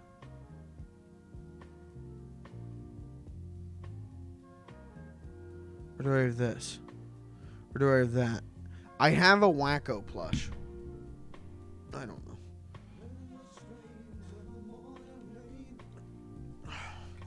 Man, what am I doing?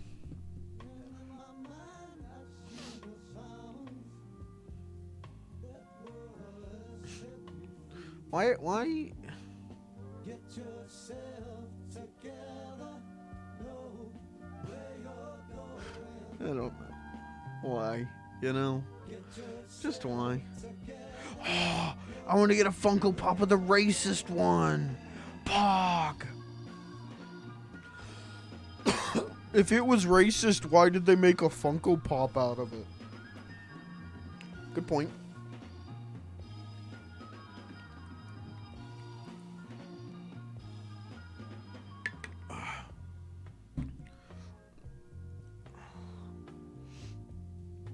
I remember this.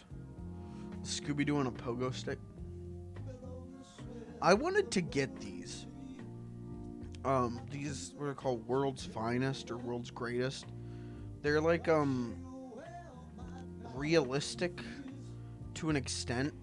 Scooby figures. Like, they're dolls. They're dolls. But they look like the cartoon and then they have real cloth. But they were too expensive. If they had done a spooky space kook, then I would have bought into it. But they didn't. Look at this. Ew. Ew. Oh, that one looks nice.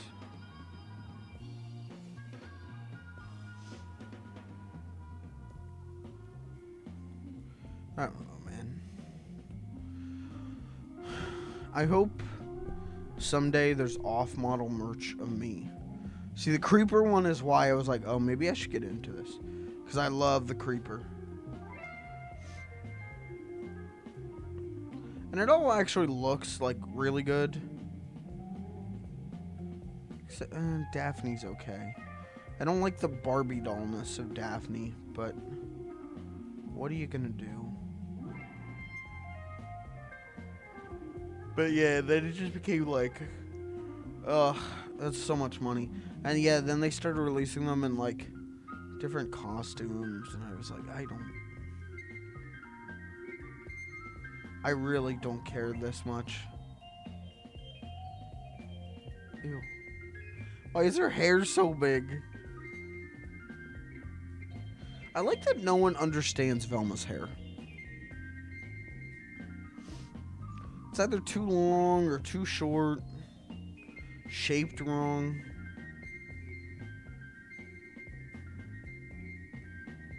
I don't know. I don't know what the point of the stream is anymore. We're gonna look at this depressed Scooby-Doo.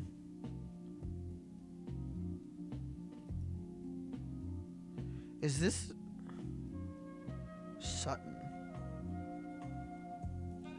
Wasn't this? Yeah, this was the thing that I earlier said I thought was Scooby-Doo, but I couldn't be sure. That's okay. Confirmed.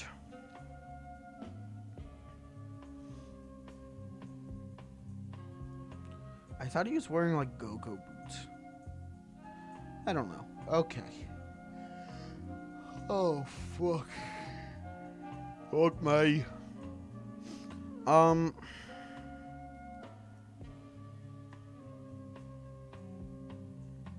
There's so much, like, talking Scooby-Doo stuff from the late 90s.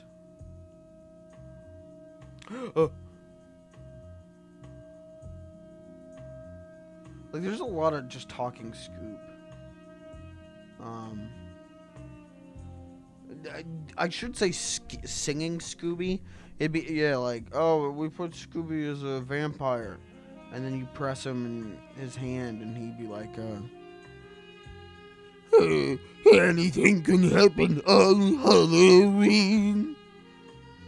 I guess it'd be Scott Ein's Scooby, so it'd be like, real? Anything could happen on Halloween. And it'd be like, okay.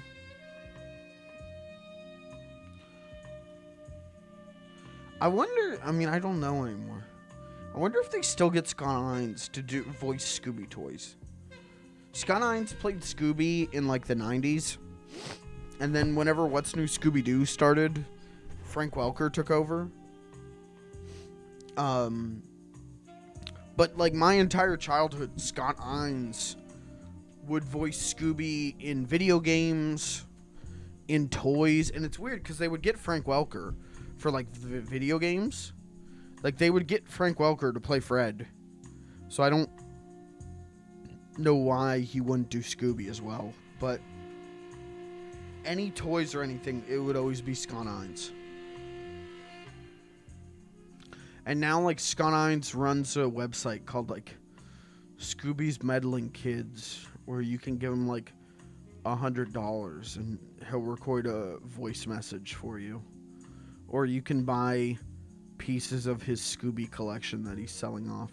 Because he was, like, the biggest Scooby collector in the world at the time that he got the job, which I think is like how they found out about him.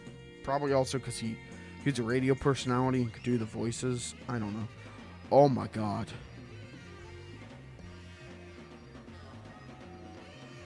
This one I remember. I remember seeing this at Carnival at like the county fair. This though.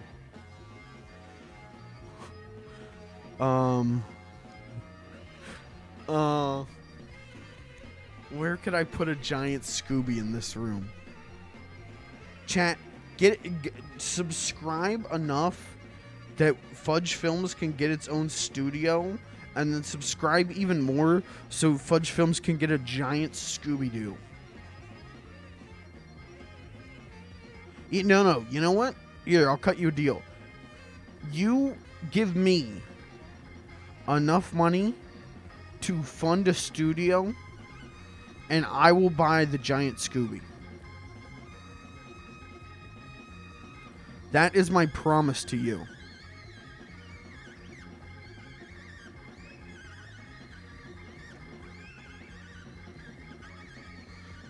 How much would this cost? Oh, well, that's... How much is that in American money? In America buck. I don't know. I did not know they made Scoobies this big. I knew, like I said, this one I remember seeing at like the county fair. At like the game where you gotta like, they give you like a BB gun and you gotta like shoot out the star. Like outline of the star. Hey, this isn't Scooby-Doo. Oh my god, that's another giant Scooby.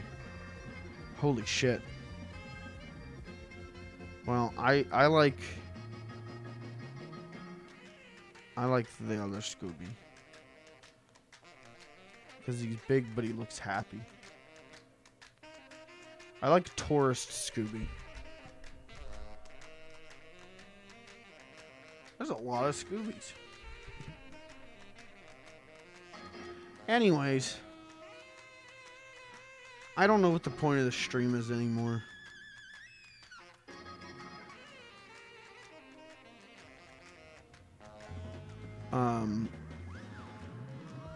Weird.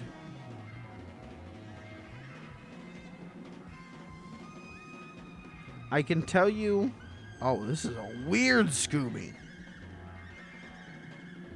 This is a high quality Scooby.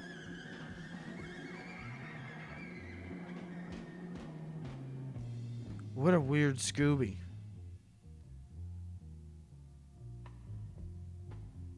$450. Right, I think I figured out why this Scooby is weird. He's handmade. Interesting.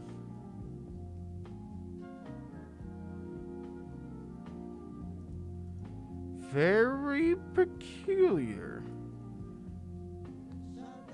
It's a good looking Scooby though.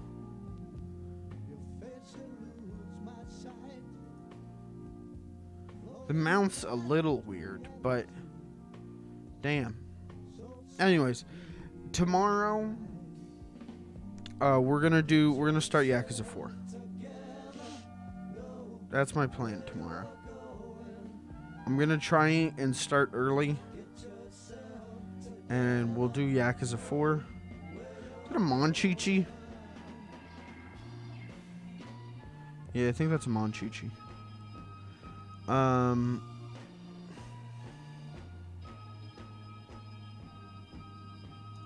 This isn't real. They did not make a good Scooby-Dum figure.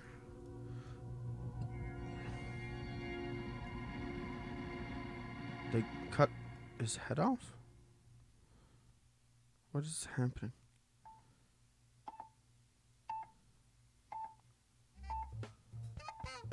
Good morning. This is the BBC Home Service.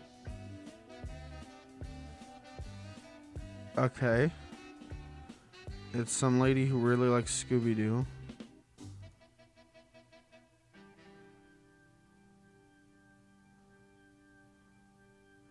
Oh, she's just showing off all her Scooby-Doo plushes.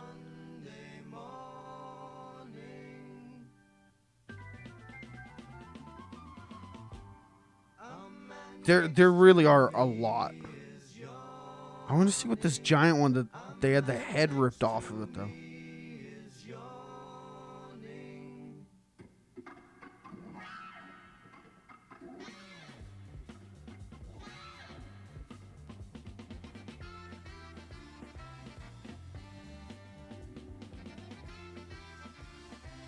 I think I remember this one. I want the flashlight. Where's that giant headless one?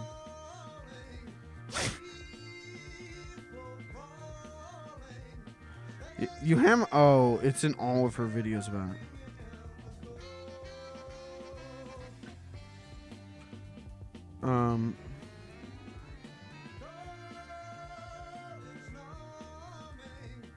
Wait, I just saw it. Wait, animated 3-foot plush. Oh. What? This is, chat, this is such a, like, why am I live right now? This is, oh my god. Bring me the head of Scoobert Doobert.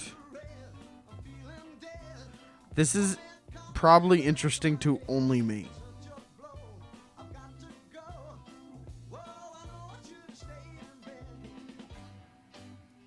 Okay, hold on. Now he is complete. A full Scooby. Okay, make him talk. Alright, so I have the try me button connected. So let's see if we can make him work.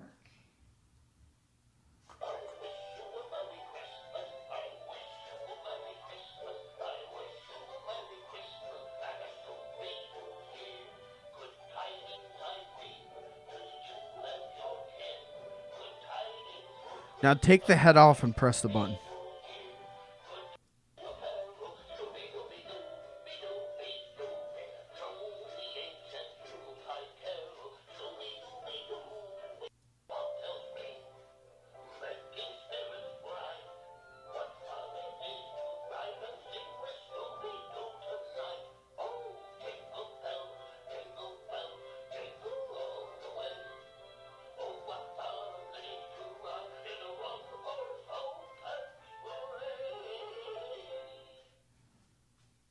And there we go. That is the and a try me button.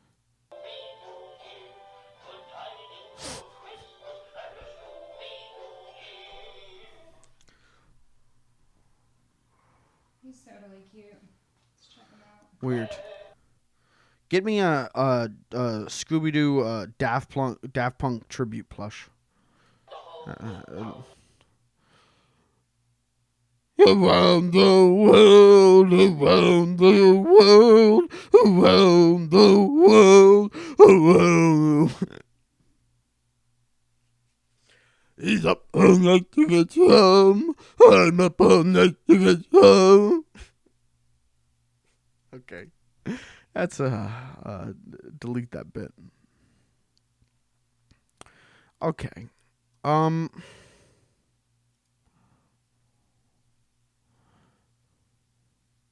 the hell? So tomorrow we'll do Yakuza 4. We'll start Yakuza 4 tomorrow, and then that way we don't have streams like this anymore. I will have a game that I have to play.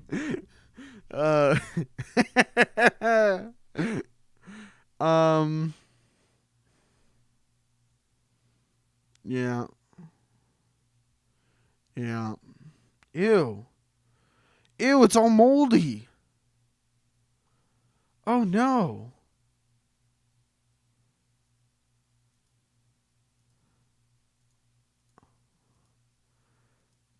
Look, he's all moldy. Why would you try and sell that?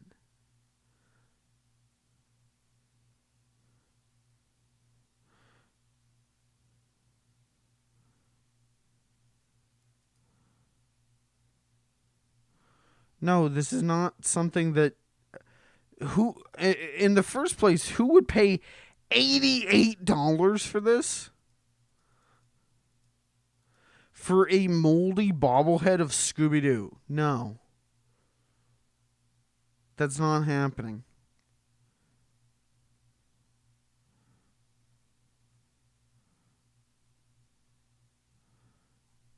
Oh. I live in worry that the reason it's out of stock is someone did buy it. Oh. DMCA.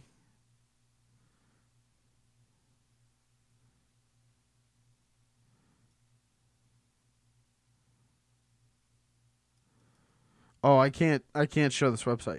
That's what that says. Okay. Well,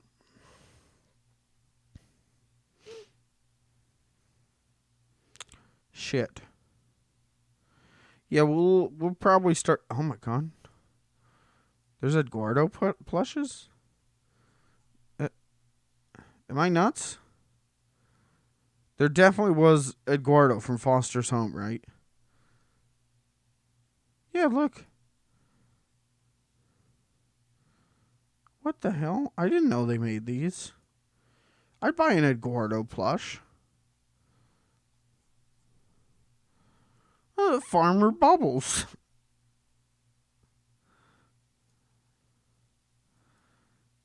Weird. Okay. Tomorrow we'll start Yakuza 4. Wednesday we'll do Dub Hunt. I hope someone got some enjoyment out of this stream. I liked talking. I hope you liked listening. Oh. That's not right.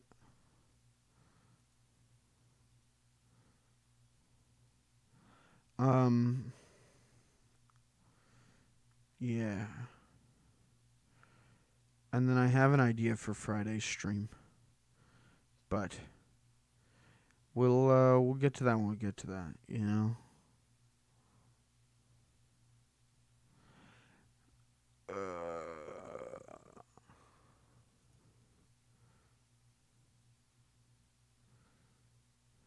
Imagine this is your job. To be Shaggy.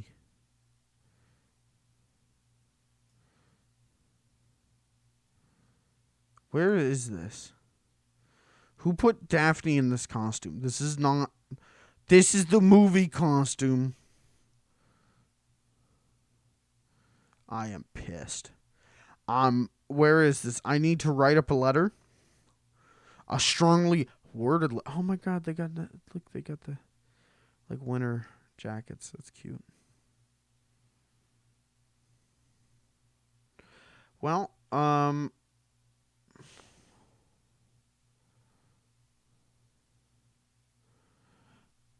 we're just getting into weird marketing garbage.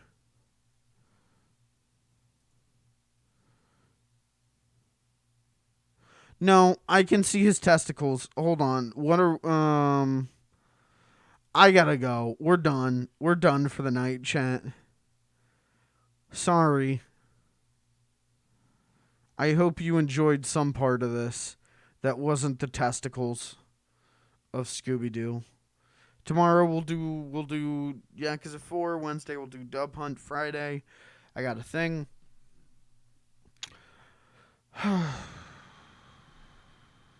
Yeah. Thanks for hanging out. I'm tired. And no one is in chat talking, and so I feel really awkward. I don't know what to do. So y'all mind if I just end my stream?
Well, I suppose that's all for tonight. Peace and love.